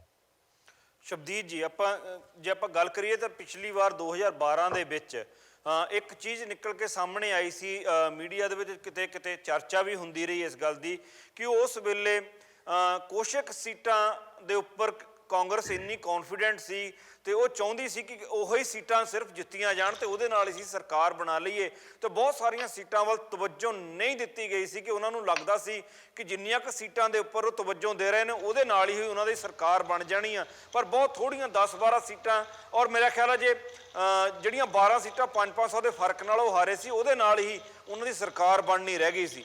ਜੇ ਆਪਾਂ ਐਤਕੀ ਦੀ ਗੱਲ ਕਰੀਏ 77 ਸੀਟਾਂ ਦੇ ਉੱਪਰ ਜੇ ਕੈਪਟਨ ਸਾਹਿਬ ਦੀ, ਤਾਂ ਤੁਸੀਂ ਕਿਹਾ ਕਿ ਹੋ ਸਕਦਾ ਉਹਨਾਂ ਦੇ ਜਿਹੜੇ ਪਸੰਦੀਦਾ ਜਿਹੜੇ ਕੈਂਡੀਡੇਟ ਹੈਗੇ ਨੇ ਉਹ ਹੋਣ, ਕਿਤੇ ਇਸ ਤਰੀਕੇ ਦੇ ਨਾਲ ਤਾਂ ਨਹੀਂ ਇਸ ਵਾਰ ਵੀ ਅੰਦਰ ਖਾਤੇ ਕਿਤੇ ਉਹਨਾਂ ਦੀ ਇਹ ਸੋਚ ਹੋਵੇ ਕਿ 70 ਸੀਟਾਂ ਦੇ ਵਿੱਚੋਂ ਅਸੀਂ ਇੰਨੀਆਂ ਸੀਟਾਂ ਤੇ ਲੈ ਜਾਵਾਂਗੇ ਕਿ ਪੰਜਾਬ ਦੇ ਵਿੱਚ ਸਰਕਾਰ ਬਣਾ ਲਵਾਂਗੇ, 40 ਸੀਟਾਂ ਨੂੰ ਦੁਬਾਰਾ ਸੀਰੀਅਸ ਨਹੀਂ ਲੈ ਰਹੇ? ਮੈਨੂੰ ਲੱਗਦਾ ਕੁਲਬੀਰ ਜੀ ਇਸ ਵਾਰ ਉਸ ਕਿਸਮ ਦੇ ਹਾਲਾਤ ਨਹੀਂ ਹੈ। ਉਦੋਂ ਤਾਂ ਹਾਲਾਤ ਇਸ ਕਿਸਮ ਦੇ ਸੀ ਕਿ ਚੋਣਾਂ ਦੀ ਜਦੋਂ ਹੋਣੀ ਸ਼ੁਰੂ ਹੋਈ ਸੀਗੀ ਅਨਾਉਂਸਮੈਂਟ ਜਿੱਤਾਂ ਹਾਰਾਂ ਦੀ, ਤਾਂ ਕੈਪਟਨ ਸਾਹਿਬ ਇੱਕ ਤਰ੍ਹਾਂ ਨਾਲ ਪ੍ਰੈਸ ਕਾਨਫਰੰਸ ਬਣਾਉਣ ਦੀ ਤਿਆਰੀ ਕਰੀ ਫਿਰਦੇ ਸੀ। ਅਫਸਰਾਂ ਨਾਲ ਮੀਟਿੰਗਾਂ ਵਰਗੀ ਸਿਚੁਏਸ਼ਨ ਵੀ ਪੈਦਾ ਹੋ ਗਈ ਸੀ। ਉਹਨਾਂ ਨੇ ਆਪਣੇ ਆਪ ਨੂੰ ਇੱਕ ਤਰ੍ਹਾਂ ਨਾਲ ਕਨਸੀਵ ਕਰ ਲਿਆ ਸੀ ਮੁੱਖ ਮੰਤਰੀ ਦੇ ਤੌਰ ਦੇ ਉੱਤੇ। ਉਹ ਤਾਂ ਜਦੋਂ ਪੂਰੀਆਂ ਸੀਟਾਂ ਦੀ ਅਨਾਉਂਸਮੈਂਟ ਹੋਣੀ ਸ਼ੁਰੂ ਹੋ ਗਈ ਤੇ ਅੱਧ ਤੱਕ ਜਾ ਕੇ ਹੀ ਕੈਪਟਨ ਨੂੰ ਇਹ ਅਹਿਸਾਸ ਹੋਣਾ ਸ਼ੁਰੂ ਹੋਇਆ, ਜਦੋਂ ਵੋਟਾਂ ਦੀ ਗਿਣਤੀ ਸਾਹਮਣੇ ਆ ਰਹੀ ਸੀ ਕਿ ਸਾਡੀ ਸਰਕਾਰ ਨਹੀਂ ਬਣਨ ਜਾ ਰਹੀ। ਪਰ ਉਦੋਂ ਵਰਗਾ ਕੌਨਫੀਡੈਂਸ ਇਸ ਵਾਰ ਕਾਂਗਰਸ ਦੇ ਅੰਦਰ ਬਿਲਕੁਲ ਵੀ ਨਜ਼ਰ ਨਹੀਂ ਆ ਰਿਹਾ। ਹਾਲਾਂਕਿ ਉਦੋਂ ਇੱਕ ਤਰ੍ਹਾਂ ਨਾਲ ਅਸੀਂ ਇਹ ਕਹਿ ਸਕਦੇ ਕਿ ਉਹਨਾਂ ਨੂੰ ਓਵਰ ਕੌਨਫੀਡੈਂਸ ਨੇ ਮਾਰ ਲਿਆ ਸੀ। ਇਸ ਵਾਰ ਕਿਉਂਕਿ ਸਿਚੁਏਸ਼ਨ ਬਿਲਕੁਲ ਅਲੱਗ ਤਰ੍ਹਾਂ ਦੀ ਹੈ, ਚੋਣ ਬਿਲਕੁਲ ਅਲੱਗ ਸੰਗਤ ਲੜੀ ਜਾ ਰਹੀ ਹੈ, ਇਸ ਕਰਕੇ ਤੁਸੀਂ ਉਸ ਕਿਸਮ ਦੀ ਕਲਪਨਾ ਤਾਂ ਨਹੀਂ ਕਰ ਸਕਦੇ ਕਿ ਉਹ ਜਿੰਨੀਆਂ 70 ਸੀਟਾਂ ਐਲਾਨੀਆਂ ਗਈਆਂ ਨੇ ਇਹਨਾਂ ਚੋਂ ਜਿੱਤ ਦਾ ਕੋਈ ਸੁਪਨਾ ਦੇਖ ਰਿਹਾ। ਹੁਣ ਉਹਨਾਂ ਸਾਹਮਣੇ ਸਿਚੁਏਸ਼ਨ ਇਹੀ ਹੈਗੀ ਕਿ ਉਹਨਾਂ ਨੂੰ ਲੜਾਈ ਪੂਰੀ ਲੜਨੀ ਪਏਗੀ। ਵੈਸੇ ਵੀ ਇਹ ਇੱਕ ਤਰੀਕਾ ਧੜੇਬੰਦੀ ਨੂੰ ਕੰਟਰੋਲ ਕਰਨ ਲਈ ਤਾਂ ਇਸਤੇਮਾਲ ਕੀਤਾ ਜਾ ਸਕਦਾ ਕਿ ਅਸੀਂ ਇੰਨੀਆਂ ਕੁ ਸੀਟਾਂ ਦੇ ਉੱਤੇ ਜੇਤੂ ਪੋਜੀਸ਼ਨ ਲਈ ਲੜੀਏ ਤੇ ਦੂਜੀਆਂ ਸੀਟਾਂ ਹਾਰਦੀਆਂ ਤਾਂ ਹਾਰ ਜਾਣ। ਪਰ ਜੇ ਤੁਸੀਂ ਧੜੇਬੰਦੀ ਤੋਂ ਉੱਪਰ ਉੱਠ ਕੇ ਪੰਜਾਬ ਦੇ ਹਿੱਤ ਦੇ ਵਿੱਚ, ਜਾਂ ਜਿਵੇਂ ਉਹਨਾਂ ਦੀ ਪਾਰਟੀ ਦੇ ਪ੍ਰਸੰਗ 'ਚ ਕਿਹਾ ਜਾਵੇ ਤਾਂ ਪਾਰਟੀ ਦੇ ਹਿੱਤ ਦੇ ਵਿੱਚ ਕੰਮ ਕਰਨਾ, ਤਾਂ ਤੁਹਾਡੀ ਲੜਾਈ 117 ਦੀਆਂ 17 ਸੀਟਾਂ ਦੇ ਉੱਤੇ ਜੇਤੂ ਹੋਣ ਦੀ ਹੋਣੀ ਚਾਹੀਦੀ ਹੈ। ਤਾਂ ਜਾ ਕੇ ਤੁਸੀਂ ਸਰਕਾਰ ਬਣਾਉਣ ਜੋਗੀਆਂ ਸੀਟਾਂ ਲੈ ਸਕਦੇ ਹੋ। ਜਿਹੜੀ ਪਾਰਟੀ ਅੱਧੀ ਲੜਾਈ ਹੀ ਛੱਡ ਦਿੰਦੀ ਹੈ ਉਸ ਪਾਰਟੀ ਦੇ ਹਾਰ ਜਾਣ ਦੇ ਚਾਂਸ ਬਹੁਤ ਵੱਧ ਜਾਂਦੇ ਨੇ। ਔਰ ਮੇਰਾ ਖਿਆਲ ਹੈ ਕਿ 12 ਦਾ ਸਬਕ ਕਾਂਗਰਸ ਲਈ ਇਸ ਤੋਂ ਵੱਡਾ ਕੋਈ ਨਹੀਂ ਹੋ ਸਕਦਾ ਕਿ ਸਾਰੀਆਂ ਸੀਟਾਂ ਤੇ ਜਿੱਤਣ ਦੀ ਲੜਾਈ ਲੜੇ ਬਿਨਾਂ ਤੁਸੀਂ ਸਰਕਾਰ ਬਣਾਉਣ ਦੀ ਲੜਾਈ ਨਹੀਂ ਜਿੱਤ ਸਕਦੇ। ਸੀਪੀ ਜੀ, ਜੇ ਆਪਾਂ ਗੱਲ ਕਰੀਏ ਦਿਨਾਂ ਦੀ, ਤੇ ਨੋਮੀਨੇਸ਼ਨ ਜਿਹੜੇ ਭਰਨ ਦੀ ਲਾਸਟ ਡੇਟ ਆ ਉਹ 18 ਹੈ ਆਪਣੇ, ਤੁਹਾਡੇ ਅੱਜ ਮੇਰਾ ਖਿਆਲ 9 ਹੋ ਗਈ ਹੈ। 9 ਦਿਨ ਰਹਿ ਗਏ ਨੇ ਨੋਮੀਨੇਸ਼ਨ ਭਰਨ ਵਾਸਤੇ। ਔਰ ਜੇ 4 ਦੀਆਂ ਚੋਣਾਂ ਹੈਗੀਆਂ ਤਾਂ ਮੇਰਾ ਖਿਆਲ ਹੈ 1 ਜਾਂ 2 ਤਰੀਕ ਨੂੰ ਜਿਹੜਾ ਚੋਣ ਪ੍ਰਚਾਰ ਵੀ ਬੰਦ ਹੋ ਜਾਣਾ। ਜੇ ਆਪਾਂ ਲੈ ਕੇ ਚੱਲੀਏ ਤਾਂ ਬੜੀ ਮੁਸ਼ਕਿਲ ਦੇ ਨਾਲ 16 17 18 ਦਿਨ ਬੱਚੇ ਨੇ ਜੀ ਕਾਂਗਰਸ ਦੇ ਕੋਲ। ਮੈਨੂੰ ਜਿਹੜਾ ਖਦਸ਼ਾ ਮੈਨੂੰ ਲੱਗ ਰਿਹਾ, ਮੈਂ ਸ਼ਬਦੀਪ ਜੀ ਨਾਲ ਕੀਤਾ, ਮੈਨੂੰ ਇੱਦਾਂ ਲੱਗ ਰਿਹਾ ਕਿ ਕੈਪਟਨ ਸਾਹਿਬ ਇਸ ਵਾਰ ਵੀ ਉਹੀ ਗਲਤੀ ਕਹਿ ਲਓ ਜਾਂ ਉਹੀ ਸਟ੍ਰੈਟਜੀ ਕਹਿ ਲਓ ਵਰਤਣ ਦੀ ਕੋਸ਼ਿਸ਼ ਕਰ ਰਹੇ ਨੇ ਕਿ ਉਹ ਕਿਉਂਕਿ ਜਿਹੜੇ ਲੋਕਾਂ ਨੂੰ 40 ਦੇ ਵਿੱਚੋਂ ਟਿਕਟ ਦੇਣਗੇ ਉਹਦੇ ਵਿੱਚ ਕੁਝ ਲੋਕ ਐਸੇ ਵੀ ਨੇ ਜਿਨ੍ਹਾਂ ਦੀਆਂ ਉਹ ਆਪਣੀਆਂ ਕੌਂਸਟੀਚੁਐਂਸੀਜ਼ ਨੇ ਜਾਂ ਉੱਥੇ ਦੇ ਸਿਟਿੰਗ MLAs ਵੀ ਹੈਗੇ ਉਹਦੇ ਵਿੱਚ ਕੁਝ ਲੋਕ। ਉਹਨਾਂ ਨੂੰ ਇੱਦਾਂ ਲੱਗਦਾ ਹੋਵੇਗਾ ਕਿ ਸ਼ਾਇਦ ਉਹਨਾਂ ਚੋਂ ਕੁਝ ਲੋਕ ਸੀਟਾਂ ਕੱਢ ਲੈਣਗੇ ਤੇ ਜਿੰਨੀਆਂ ਸੀਟਾਂ ਉਹ ਅਨਾਉਂਸ ਕਰ ਚੁੱਕੇ ਉਹਦੇ ਉੱਪਰੋਂ ਉਹ ਪੰਜਾਬ ਦੀ ਇਲੈਕਸ਼ਨ ਜਿੱਤ ਸਕਦੇ ਆ। ਤੁਹਾਨੂੰ ਕੀ ਲੱਗਦਾ ਕਿ ਕੈਪਟਨ ਸਾਹਿਬ ਜਾਣ ਬੁੱਝ ਕੇ ਕਰ ਰਹੇ ਨੇ ਜਾਂ ਉਹਨਾਂ ਦੀ ਪੋਜੀਸ਼ਨ ਹੀ ਪਾਰਟੀ ਦੇ ਵਿੱਚ ਐਸੀ ਬਣ ਗਈ ਹੈ ਕਿ ਉਹਨਾਂ ਦੇ ਲਈ ਇਹ ਬਹੁਤ ਵੱਡੀ ਸਮੱਸਿਆ ਬਣ ਗਈ ਹੈ? ਔਰ ਕੀ ਤੁਹਾਨੂੰ ਲੱਗਦਾ ਕਿ ਇਹ ਜਿਹੜੀ ਸੀਟਾਂ ਦੀ ਦੇਰੀ ਹੈਗੀ ਹੈ ਇਹ ਕਾਂਗਰਸ ਨੂੰ ਬਹੁਤ ਵੱਡੀ ਢਾਹ ਵੀ ਲਾ ਸਕਦੀ ਆ, ਇਹ ਆਮ ਆਦਮੀ ਪਾਰਟੀ ਦੇ ਪੱਖ ਵਿੱਚ ਜਾ ਸਕਦੀ ਆ? ਦੇਖੋ ਕੁਲਵੀਰ ਜੀ, ਜਿਸ ਤਰੀਕੇ ਨਾਲ ਉਹ ਓਵਰਕਮ ਕਰਕੇ ਆਪਣੀਆਂ ਗਲਤੀਆਂ ਨੂੰ ਇਸ ਵਾਰ ਕੈਂਪੇਨ ਵਿੱਚ ਆਏ ਸੀਗੇ, ਮੈਨੂੰ ਨਹੀਂ ਲੱਗਦਾ ਕਿ ਇਹ ਉਹ ਜਾਣ ਬੁੱਝ ਕੇ ਕਰ ਰਹੇ ਨੇ। ਲੇਕਿਨ ਇਹਦੇ ਵਿੱਚ ਇੱਕ ਚੀਜ਼ ਜ਼ਰੂਰ ਹੈ, ਡਿਲੇ ਜਿਹੜਾ ਹੋ ਰਿਹਾ ਹੈ ਉਹ ਇਸ ਨੂੰ ਬਹੁਤ ਹੀ ਜ਼ਿਆਦਾ ਢਾਹ ਲਾਏਗਾ ਆਉਣ ਵਾਲੇ ਦਿਨਾਂ ਦੇ ਵਿੱਚ, ਕਿਉਂਕਿ ਦਿਨ ਇੰਨੇ ਘੱਟ ਰਹਿ ਗਏ ਨੇ। ਉਹ ਕੈਂਡੀਡੇਟ ਆਪਣੀ ਕੰਸਟੀਚੁਐਂਸੀ ਨੂੰ ਕਿੱਦਾਂ ਕਵਰ ਕਰੇਗਾ, ਮੇਰੇ ਸਮਝ ਤਾਂ ਨਹੀਂ ਆ ਰਿਹਾ। ਔਰ ਦੂਸਰੀ ਗੱਲ ਹੈ, ਉਸ ਕੈਂਡੀਡੇਟ ਨੂੰ ਅਗਰ ਤੁਸੀਂ ਉਹਦਾ ਕੈਂਡੀਡੇਚਰ ਜਾਂ ਟਿਕਟ ਅਲਾਟ ਵੀ ਕਰ ਦਿੰਦੇ ਹੋ, ਉਸ ਤੋਂ ਬਾਅਦ ਤੁਸੀਂ ਦੇਖੋ 18 ਤਰੀਕ ਨੂੰ ਨੋਮੀਨੇਸ਼ਨ ਜਿਹੜੀ ਉਹ ਖਤਮ ਹੋਣੀ ਹੈ, ਫਿਰ ਕੁਝ ਕੁ ਨਾਮ ਵਾਪਸ ਲੈ ਜਾਣ ਦੀ ਡੇਟ ਹੈ, ਫਿਰ ਉਸ ਤੋਂ ਬਾਅਦ ਜਿਹੜੀ ਇਲੈਕਸ਼ਨ ਡੇਟ ਦੇ ਦਿਨ ਬਚ ਜਾਣਗੇ, ਸਿਰਫ 9 ਜਾਂ 10 ਦਿਨ ਬਚਣਗੇ। ਉਹ 9-10 ਦਿਨਾਂ ਦੇ ਵਿੱਚ ਤੁਸੀਂ ਕੀ ਆਪਣੀਆਂ ਪ੍ਰਾਪਤੀਆਂ ਗਿਣਾਓਗੇ, ਕੀ ਤੁਸੀਂ ਆਪਣੇ ਕੰਮ ਗਿਣਾਓਗੇ, ਕੀ ਤੁਸੀਂ ਅੱਗੇ ਫਿਊਚਰ ਦੇ ਵਿੱਚ ਉਹਨਾਂ ਨੂੰ ਕੁਝ ਆਸ਼ਵਾਸਨ ਦਿਓਗੇ? ਮੈਨੂੰ ਨਹੀਂ ਲੱਗਦਾ। ਔਰ ਮੈਨੂੰ ਇਹੀ ਲੱਗ ਰਿਹਾ ਕਿ ਜਿਹੜੀ ਇਹ ਡਿਲੇ ਹੋ ਰਹੀ ਹੈ, ਵਿੱਚੋਂ ਗੱਲਾਂ ਇਹ ਵੀ ਉੱਠ ਰਹੀਆਂ ਸੀ ਕਿ ਹਾਈ ਕਮਾਨ ਹਲੇ ਤਿਆਰ ਨਹੀਂ ਹੈ ਜਾਂ ਹਾਈ ਕਮਾਨ ਹਲੇ ਛੁੱਟੀਆਂ ਤੇ ਗਈ ਹੋਈ ਹੈ, ਇਸ ਕਰਕੇ ਸੀਟਾਂ ਨਹੀਂ ਆ ਰਹੀਆਂ, ਜਾਂ ਕੁਝ ਕੈਂਡੀਡੇਟ ਇਦਾਂ ਦੇ ਪਾਰਟੀ ਦੇ ਵਿੱਚ ਆ ਗਏ ਸੀ ਜਿਨ੍ਹਾਂ ਨੂੰ ਕਿ ਢੁਕਵੀਂ ਥਾਂ ਦੇਣ ਲਈ ਹਲੇ ਗੱਲਬਾਤ ਚੱਲ ਰਹੀ ਹੈ।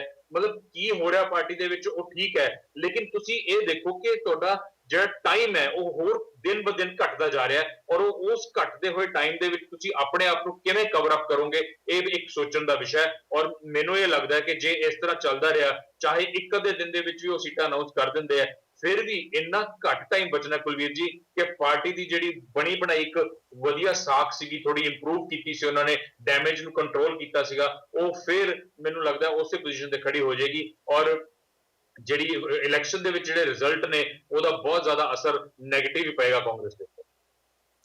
ਜੀ ਜੇ ਆਪਾਂ ਗੱਲ ਕਰੀਏ ਚੋਣ ਮੈਨੀਫੈਸਟੋ ਦੀ ਜੇ ਆਪਾਂ ਮੈਨੀਫੈਸਟੋ ਦੀ ਗੱਲ ਕਰੀਏ 9 ਪੁਆਇੰਟ ਦਾ ਕੋਈ ਚੋਣ ਮੈਨੀਫੈਸਟੋ ਅੱਜ ਰਿਲੀਜ਼ ਹੋਣ ਜਾ ਰਿਹਾ ਪੰਜਾਬ ਦੇ ਵਿੱਚ। ਮੇਰਾ ਖਿਆਲ ਹੈ ਚੋਣ ਮੈਨੀਫੈਸਟੋ ਨੂੰ ਲੈ ਕੇ ਵੀ ਇੰਨੇ ਦਿਨ ਨਹੀਂ ਬਚਣਗੇ ਕਿ ਇਹ ਚੋਣ ਮੈਨੀਫੈਸਟੋ ਦੇ ਵਿੱਚ ਕੀਤੀਆਂ ਹੋਈਆਂ ਗੱਲਾਂ ਨੂੰ ਲੋਕਾਂ ਤੱਕ ਵਧੀਆ ਤਰੀਕੇ ਦੇ ਨਾਲ ਪਹੁੰਚਾ ਸਕਣ। ਔਰ ਸ਼ਬਦੀਪ ਜੀ ਨੇ ਥੋੜ੍ਹਾ ਜ਼ਿਕਰ ਕੀਤਾ ਸੀਗਾ ਕਿ ਚੋਣ ਮੈਨੀਫੈਸਟੋ ਜਿਹੜੇ ਹੈਗੇ ਮਨਪ੍ਰੀਤ ਬਾਦਲ ਹੁਣਾਂ ਦੀ ਦੇਖ ਰੇਖ ਦੇ ਵਿੱਚ ਬਣ ਰਿਹਾ ਤੇ ਇੱਕ ਵੱਖਰਾ ਚੋਣ ਮੈਨੀਫੈਸਟੋ ਵੀ ਹੋ ਸਕਦਾ। ਪਰ ਜਿਸ ਤਰੀਕੇ ਦੇ ਕੈਪਟਨ ਅਮਰਿੰਦਰ ਸਿੰਘ ਵੱਲੋਂ ਵਾਅਦੇ ਕੀਤੇ ਗਏ ਨੇ ਨੌਕਰੀਆਂ ਦੇ, ਫੋਨਾਂ ਦੇ, ਕਿਸਾਨਾਂ ਦੇ ਕਰਜ਼ਾ ਮਾਫੀ ਦੇ, ਇਹਨਾਂ ਵਾਅਦਿਆਂ ਨੂੰ ਦੇਖਦੇ ਹੋਇਆ ਮੈਨੂੰ ਨਹੀਂ ਲੱਗਦਾ ਕਿ ਜਿਹੜਾ ਚੋਣ ਮੈਨੀਫੈਸਟੋ ਹੈਗਾ ਕੋਈ ਬਹੁਤ ਜ਼ਿਆਦਾ ਵੱਖਰਾ ਹੋਣ ਜਾ ਰਿਹਾ। ਇਹ ਉਸੇ ਤਰੀਕੇ ਦਾ ਚੋਣ ਮੈਨੀਫੈਸਟੋ ਹੋਵੇਗਾ ਜਿਸ ਤਰੀਕੇ ਦਾ ਆਮ ਆਦਮੀ ਪਾਰਟੀ ਦਾ ਚੋਣ ਮੈਨੀਫੈਸਟੋ ਹੈ ਜਾਂ ਅਕਸਰ ਇਹਨਾਂ ਪਾਰਟੀਆਂ ਦੇ ਚੋਣ ਮੈਨੀਫੈਸਟੋ ਹੁੰਦੇ ਨੇ ਜਿਹਦੇ ਵਿੱਚ ਜ਼ਿਆਦਾਤਰ ਚੀਜ਼ਾਂ ਜਿਹੜੀਆਂ ਹੈਗੀਆਂ ਉਹ ਰੰਗੀਨ ਕਰਕੇ ਦਿਖਾਈਆਂ ਜਾਂਦੀਆਂ। ਸ਼ਬਦੀਪ ਜੀ। ਬਿਲਕੁਲ ਕੁਲਵੀਰ ਜੀ, ਮੈਂ ਇਹੀ ਕਹਿਣਾ ਚਾਹਾਂਗਾ ਕਿ ਮੈਨੀਫੈਸਟੋ ਵੈਸੇ ਤਾਂ ਸਾਡੇ ਦੇਸ਼ ਦੀ ਪੋਲਿਟਿਕਸ ਦੇ ਵਿੱਚ ਕਾਗਜ਼ ਦੇ ਟੁਕੜੇ ਤੋਂ ਵੱਧ ਅਹਿਮੀਅਤ ਨਹੀਂ ਰੱਖਦੇ ਔਰ ਜਿਸ ਤਰੀਕੇ ਦੇ ਨਾਲ ਮੈਨੀਫੈਸਟੋ ਚੋਣਾਂ ਦੇ ਆਖਰੀ ਸਮੇਂ ਦੇ ਉੱਤੇ ਰਿਲੀਜ਼ ਕੀਤੇ ਜਾਂਦੇ ਨੇ ਉਹ ਤਾਂ ਬਿਲਕੁਲ ਹੀ ਇਹ ਗੱਲ ਸਾਬਤ ਕਰ ਦਿੰਦੇ ਨੇ ਕਿ ਇੱਕ ਰਸਮ ਹੋ ਜਾਂਦੀ ਹੈਗੀ ਕਿ ਤੁਸੀਂ ਮੈਨੀਫੈਸਟੋ ਵੀ ਜਾਰੀ ਕਰਨਾ। ਪਰ ਜੇ ਅਸੀਂ ਅੱਜ ਜਾਰੀ ਹੋ ਰਹੇ ਮੈਨੀਫੈਸਟੋ ਨੂੰ ਕਿਸੇ ਹੱਦ ਤੱਕ ਵੇਖਣ ਦਾ ਯਤਨ ਕਰੀਏ ਤਾਂ ਕਾਂਗਰਸ ਇੰਨਾ ਲੇਟ ਮੈਨੀਫੈਸਟੋ ਜਾਰੀ ਨਹੀਂ ਕਰ ਰਹੀ ਕਿ ਤੁਸੀਂ ਉਹਦੇ ਬਾਰੇ ਇਹ ਰਾਏ ਦੇ ਸਕੋ ਕਿ ਉਹ ਸਿਰਫ ਰਸਮ ਪੂਰਤੀ ਕਰ ਰਹੀ ਹੈ। ਉਹ ਆਪਣੇ ਮੈਨੀਫੈਸਟੋ ਨੂੰ ਤਾਂ ਲਗਭਗ ਇਨ ਟਾਈਮ ਹੀ ਜਾਰੀ ਕਰ ਰਹੀ ਹੈ, ਹਾਲਾਂਕਿ ਉਹ ਆਪਣੀਆਂ ਬਾਕੀ ਦੀਆਂ ਸੀਟਾਂ ਅਨਾਉਂਸ ਕਰਨ ਦੇ ਵਿੱਚ ਦੇਰੀ ਕਰ ਰਹੀ ਹੈ। ਸਵਾਲ ਮੇਰਾ ਉਹੀ ਹੈ ਪਹਿਲਾਂ ਵਾਲਾ ਕਿ ਮਨਪ੍ਰੀਤ ਸਿੰਘ ਬਾਦਲ ਜਿਹੜੇ ਸਰਦਾਰ ਪ੍ਰਕਾਸ਼ ਸਿੰਘ ਬਾਦਲ ਦੇ ਅਧੀਨ ਕੰਮ ਕਰਦੇ ਹੋਏ ਵਿੱਤ ਮੰਤਰੀ ਦੇ ਤੌਰ ਦੇ ਉੱਤੇ ਸਬਸਿਡੀਆਂ, ਸੁਗਾਤਾਂ, ਰਾਹਤਾਂ, ਪੈਕੇਜ ਦੇਣ ਦੇ ਖਿਲਾਫ ਹੋਇਆ ਕਰਦੇ ਸਨ, ਹੁਣ ਜਦੋਂ ਉਹ ਮੈਨੀਫੈਸਟੋ ਜਾਰੀ ਕਰਨਗੇ ਤੇ ਉਸ ਮੈਨੀਫੈਸਟੋ ਦਾ ਉਸ ਵਾਅਦੇ ਨਾਲ ਉਹਨਾਂ ਨਾਲ ਕੀ ਕੰਸਰਨ ਰਹੇਗਾ ਇਹ ਆਪਣੇ ਆਪ ਦੇ ਵਿੱਚ ਦੇਖਣ ਵਾਲਾ ਸਵਾਲ ਹੋਏਗਾ। ਸ਼ਾਇਦ ਇਸ ਮੈਨੀਫੈਸਟੋ ਦੇ ਉੱਤੇ ਇਸ ਨੁਕਤੇ ਤੋਂ ਹੀ ਬਹਿਸ ਛਿੜੇਗੀ ਪੰਜਾਬ ਦੇ ਵਿੱਚ, ਮੈਨੂੰ ਜੋ ਲੱਗ ਰਿਹਾ। ਬਾਕੀ ਜਿੰਨਾ ਚਿਰ ਮੈਨੀਫੈਸਟੋ ਆਉਂਦਾ ਨਹੀਂ ਅਸੀਂ ਉਹਦੇ ਤੱਤਾਂ ਬਾਰੇ ਕੋਈ ਗੱਲ ਸ਼ਬਦੀਪ ਜੀ ਜਿਹੜੇ ਹੈਗੇ ਨੇ ਉਹ ਜਿਹੜੇ ਹੈਗੇ ਨੇ ਮੀਡੀਆ ਵੱਲੋਂ ਦਰਸਾਉਣ ਦੀ ਕੋਸ਼ਿਸ਼ ਕੀਤੀ ਹੈ ਕਿ ਸਤਲੁਜ ਜਮਨਾ ਲਿੰਕ ਨਹਿਰ ਤੇ ਨਸ਼ੇ ਦੇ ਮੁੱਦੇ ਨੂੰ ਜਿਹੜਾ ਹੈਗਾ ਇਹ ਉਭਾਰਨ ਦੀ ਕੋਸ਼ਿਸ਼ ਕੀਤੀ ਗਈ ਆ ਆਉਣ ਵਾਲੇ ਮੈਨੀਫੈਸਟੋ ਦੇ ਵਿੱਚ। ਇਹਦੇ ਵਾਸਤੇ ਖਾਸ ਤੌਰ ਤੇ ਗੱਲ ਕੀਤੀ ਗਈ ਆ ਔਰ ਪੰਜਾਬ ਦੇ ਵਿੱਚ ਨੌਕਰੀਆਂ ਵਾਸਤੇ ਇਹ 3 ਪੁਆਇੰਟ ਜਿਹੜੇ ਹੁਣ ਤੱਕ ਮੀਡੀਆ ਦੇ ਵਿੱਚ ਆਏ ਨੇ, ਜਿਹੜੇ ਅੰਦਾਜ਼ੇ ਲਗਾਏ ਜਾ ਰਹੇ ਕਿ ਇਹਦੇ ਉੱਪਰ ਜ਼ਿਆਦਾ ਗੱਲਬਾਤ ਕੀਤੀ ਗਈ ਆ। ਕੀ ਤੁਹਾਨੂੰ ਲੱਗਦਾ ਕਿ ਇਹ ਤੇ ਉਹੀ ਕੁਛ ਹੈ ਜੋ ਮੇਰਾ ਖਿਆਲ ਆ ਕਈ ਸਾਲਾਂ ਤੋਂ ਗੱਲ ਕਰਦੇ ਆ ਰਹੇ। ਜੇ SYL ਦੀ ਗੱਲ ਕਰੀਏ ਉਹ ਵੀ ਬੜੇ ਸਾਲਾਂ ਤੋਂ ਹੋ ਰਹੀ ਹੈ। ਨਸ਼ੇ ਦੀ ਗੱਲ ਵੀ ਜਿਹੜੀ ਹੈਗੀ ਆ ਉਹ ਜਿਹੜੀ ਹੈਗੀ ਕਾਫੀ ਸਮੇਂ ਤੋਂ ਹੋ ਰਹੀ ਹੈ ਔਰ ਜੌਬਸ ਦੀ ਗੱਲ ਤੇ ਮੇਰਾ ਖਿਆਲ ਆ ਹਰ ਸਰਕਾਰ ਦੀ ਮੈਨੀਫੈਸਟੋ ਦੇ ਵਿੱਚ ਹੁੰਦੀ ਹੀ ਹੁੰਦੀ ਹੈ।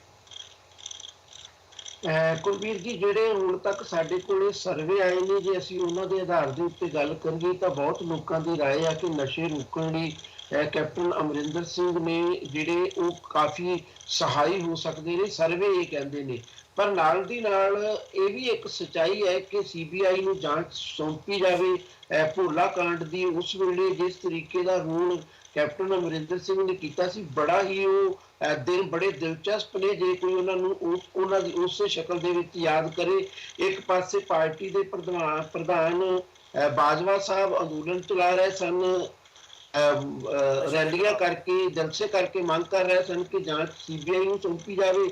ਐਨ ਉਸੇ ਵੇਲੇ ਕੈਪਟਨ ਅਮਰਿੰਦਰ ਸਿੰਘ ਬਿਲਕੁਲ ਉਲਟੀ ਦਿਸ਼ਾ ਦੇ ਵਿੱਚ ਖੜੇ ਸਨ ਕਿ ਪੰਜਾਬ ਦੀ ਪੁਲਿਸ ਸਮਰੱਥ ਹੈ, ਕੋਈ ਜ਼ਰੂਰਤ ਨਹੀਂ ਕਿਸੇ CBI ਕੋਲੇ ਜਾਣ ਦੀ।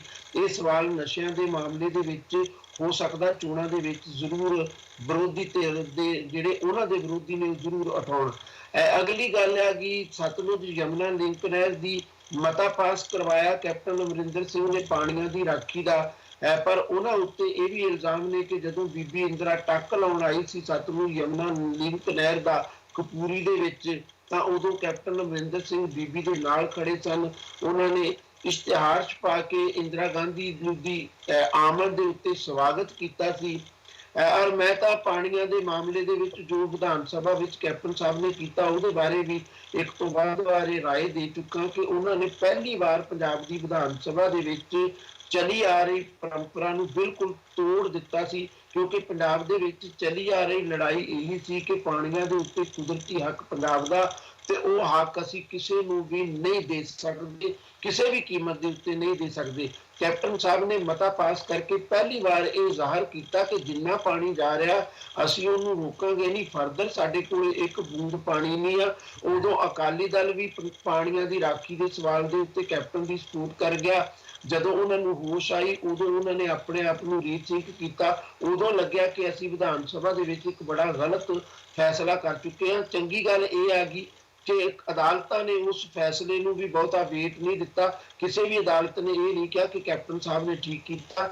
ਇਹ ਪੰਜਾਬ ਦੇ ਹਿੱਤ ਦੇ ਵਿੱਚ, ਔਰ ਪੰਜਾਬ ਦੇ ਪਾਣੀਆਂ ਦੀ ਰਾਖੀ ਜੇ ਕੋਈ ਪਾਰਟੀ ਕਰਨੀ ਚਾਹੁੰਦੀ ਹੈ ਤਾਂ ਮੇਰੇ ਮੁਤਾਬਕ ਸੰਵਿਧਾਨ ਦੀਆਂ ਉਹਨਾਂ ਧਾਰਾਵਾਂ ਦੇ ਆਧਾਰ ਦੇ ਉੱਤੇ ਸੁਪਰੀਮ ਕੋਰਟ ਦੇ ਵਿੱਚ ਲੜਾਈ ਲੜਨੀ ਚਾਹੀਦੀ ਹੈ, ਜਿਹੜੀਆਂ ਧਾਰਾਵਾਂ ਕੁਦਰਤੀ ਸਾਧਨਾਂ ਉੱਤੇ ਹੱਕਾਂ ਦੀ ਲੜਾਈ ਦੇ ਪੱਖ ਦੇ ਵਿੱਚ ਖੜੀਆਂ ਹੁੰਦੀਆਂ ਨੇ। ਜੇ ਉਹਨਾਂ ਤੋਂ ਬਾਹਰ ਜਾ ਕੇ ਤੁਸੀਂ ਲੜਾਈ ਲੜਦੇ ਹੋ ਜਾਂ ਵਾਅਦੇ ਕਰਦੇ ਹੋ, ਦਾਅਵੇ ਕਰਦੇ ਹੋ, ਤਾਂ ਮੈਂ ਸਮਝਦਾ ਇਹ ਨਰੋਲ ਪੋਲੀਟੀਕਲ ਮੁੱਦਾ ਬਣ ਜਾਂਦਾ। ਰਾਖੀ ਦਾ ਪੰਜਾਬ ਦੀ ਦਾ ਮੁੱਦਾ ਇਹ ਨਹੀਂ ਬਣਦਾ, ਪੰਜਾਬ ਦੇ ਹਿੱਤਾਂ ਦੀ ਰਾਖੀ ਦਾ ਮੁੱਦਾ ਨਹੀਂ ਬਣਦਾ। ਇਹਨਾਂ ਚੀਜ਼ਾਂ ਬਾਰੇ ਜ਼ਰੂਰ ਸਾਨੂੰ ਵੇਖਣਾ ਪਏਗਾ ਮੈਨੀਫੈਸਟੋ ਵਿੱਚ ਕਿੰਨਾ ਸ਼ਬਦਾਂ ਦੇ ਵਿੱਚ ਇਹ ਗੱਲ ਉੱਭਰ ਕੇ ਆਉਂਦੀ ਹੈ, ਨਸ਼ਿਆਂ ਵਾਲੀ ਵੀ ਤੇ ਪਾਣੀਆਂ ਵਾਲੀ ਵੀ। ਫਿਰ ਹੀ ਅਸੀਂ ਸਹੀ ਅਰਥਾਂ ਦੇ ਵਿੱਚ ਉਹਦੇ ਉੱਤੇ ਚਰਚਾ ਕਰ ਸਕਾਂਗੇ। ਪਰ ਮੈਨੂੰ ਬਹੁਤ ਆਸ ਨਹੀਂ ਹੈ ਕਾਂਗਰਸ ਕੋਲੋਂ ਵੀ, ਕਿਉਂਕਿ ਕਾਂਗਰਸ ਵੀ 100% ਆਪਣੀ ਪਰੰਪਰਾ ਤੋਂ ਮੁਕਤ ਨਹੀਂ ਹੋਣਾ ਚਾਹੇਗੀ, ਕਿਉਂਕਿ 100% ਮੁਕਤ ਹੋਣ ਦਾ ਮਤਲਬ ਹੈ ਕਿ ਤੁਸੀਂ ਪਾਣੀਆਂ ਦੇ ਸਵਾਲ ਦੇ ਉੱਤੇ ਇੰਦਰਾ ਗਾਂਧੀ ਨੂੰ ਕਟਹਿਰੇ ਦੇ ਵਿੱਚ ਖੜਾ ਕਰਨ ਦੀ ਕੋਸ਼ਿਸ਼ ਕਰੋਗੇ, ਜਿਹੜਾ ਕਾਂਗਰਸ ਦੀ ਲੀਡਰਸ਼ਿਪ ਸ਼ਾਇਦ ਬਰਦਾਸ਼ਤ ਨਾ ਕਰ ਸਕੇ।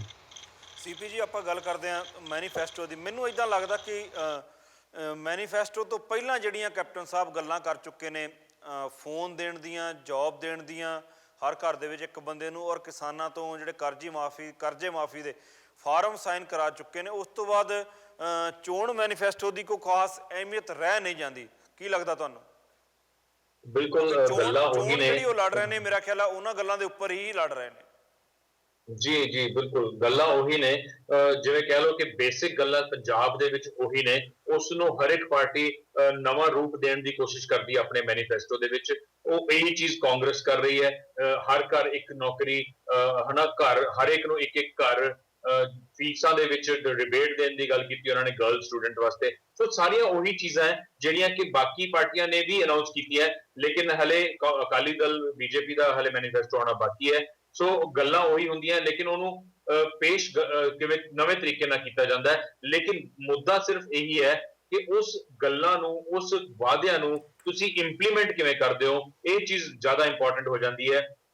ਇਹਨਾਂ ਨੇ ਲੋਨ ਵੇਵਰ ਦੀ ਗੱਲ ਕੀਤੀ ਫਾਰਮਰਸ ਦੇ ਉੱਪਰ। ਉਹ ਫਾਰਮਰਸ ਦੇ ਇਸ਼ੂ ਏਦਾਂ ਦੇ ਹੋਰ ਵੀ ਨੇ ਜਿਨ੍ਹਾਂ ਨੂੰ ਕਿ ਤੁਸੀਂ ਉਭਾਰ ਸਕਦੇ ਹੋ, ਔਰ ਉਸ ਦੇ ਨਾਲ ਤੁਸੀਂ ਆਪਣੇ ਮੈਨੀਫੈਸਟੋ ਨੂੰ ਵਧੀਆ ਤਾਂ ਬਣਾ ਸਕਦੇ ਹੋ, ਲੇਕਿਨ ਉਸ ਚੀਜ਼ ਨੂੰ ਇੰਪਲੀਮੈਂਟ ਕਿਵੇਂ ਕਰੋਗੇ, ਬਹੁਤ ਵੱਡਾ ਕੁਐਸਚਨ ਮਾਰਕ ਹੈ।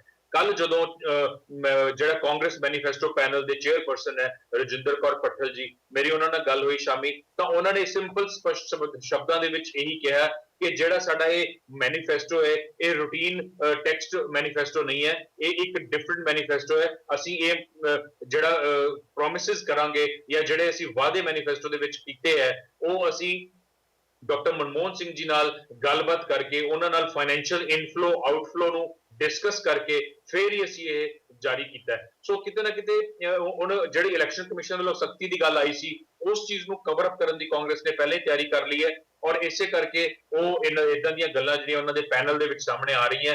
ਔਰ ਦੇਖਦੇ ਹਾਂ ਜੇ ਉਹ ਕਿੱਦਾਂ ਦੇ ਪੁਆਇੰਟਸ ਜਿਹੜੇ ਹੈਗੇ ਨੇ, 21 ਪੁਆਇੰਟ ਸਾਹਮਣੇ ਲੈ ਕੇ ਆਉਂਦੇ ਨੇ, ਔਰ ਕੀ ਉਹਨਾਂ ਨੂੰ ਇੰਪਲੀਮੈਂਟ ਕਰਨ ਦੀਆਂ ਗੱਲਾਂ, ਔਰ ਕੀ ਤਰੀਕੇ ਉਹ ਉਸਨੂੰ ਇੰਪਲੀਮੈਂਟ ਕਰਨ ਦੇ ਅਪਣਾਉਣਗੇ। ਇਹ ਮੇਨ ਮੁੱਦਾ ਇਹ ਹੈ ਜੀ। ਆਪਾਂ ਥੋੜੀ ਜਿਹੀ ਗੱਲ ਨਵਜੋਤ ਸਿੰਘ ਸਿੱਧੂ ਬਾਰੇ ਜ਼ਰੂਰ ਕਰ ਲਈਏ। ਅਖੀਰ ਫਾਈਨਲੀ ਇਹ ਗੱਲ ਸਾਹਮਣੇ ਆ ਗਈ ਕਿ ਕੱਲ ਉਹ ਪਾਰਟੀ ਜੁਆਇਨ ਕਰਨਗੇ ਤੇ ਅੰਮ੍ਰਿਤਸਰ ਦੀ ਟਿਕਟ ਵੀ ਉਹਨਾਂ ਨੂੰ ਦੇ ਦਿੱਤੀ ਜਾਵੇਗੀ।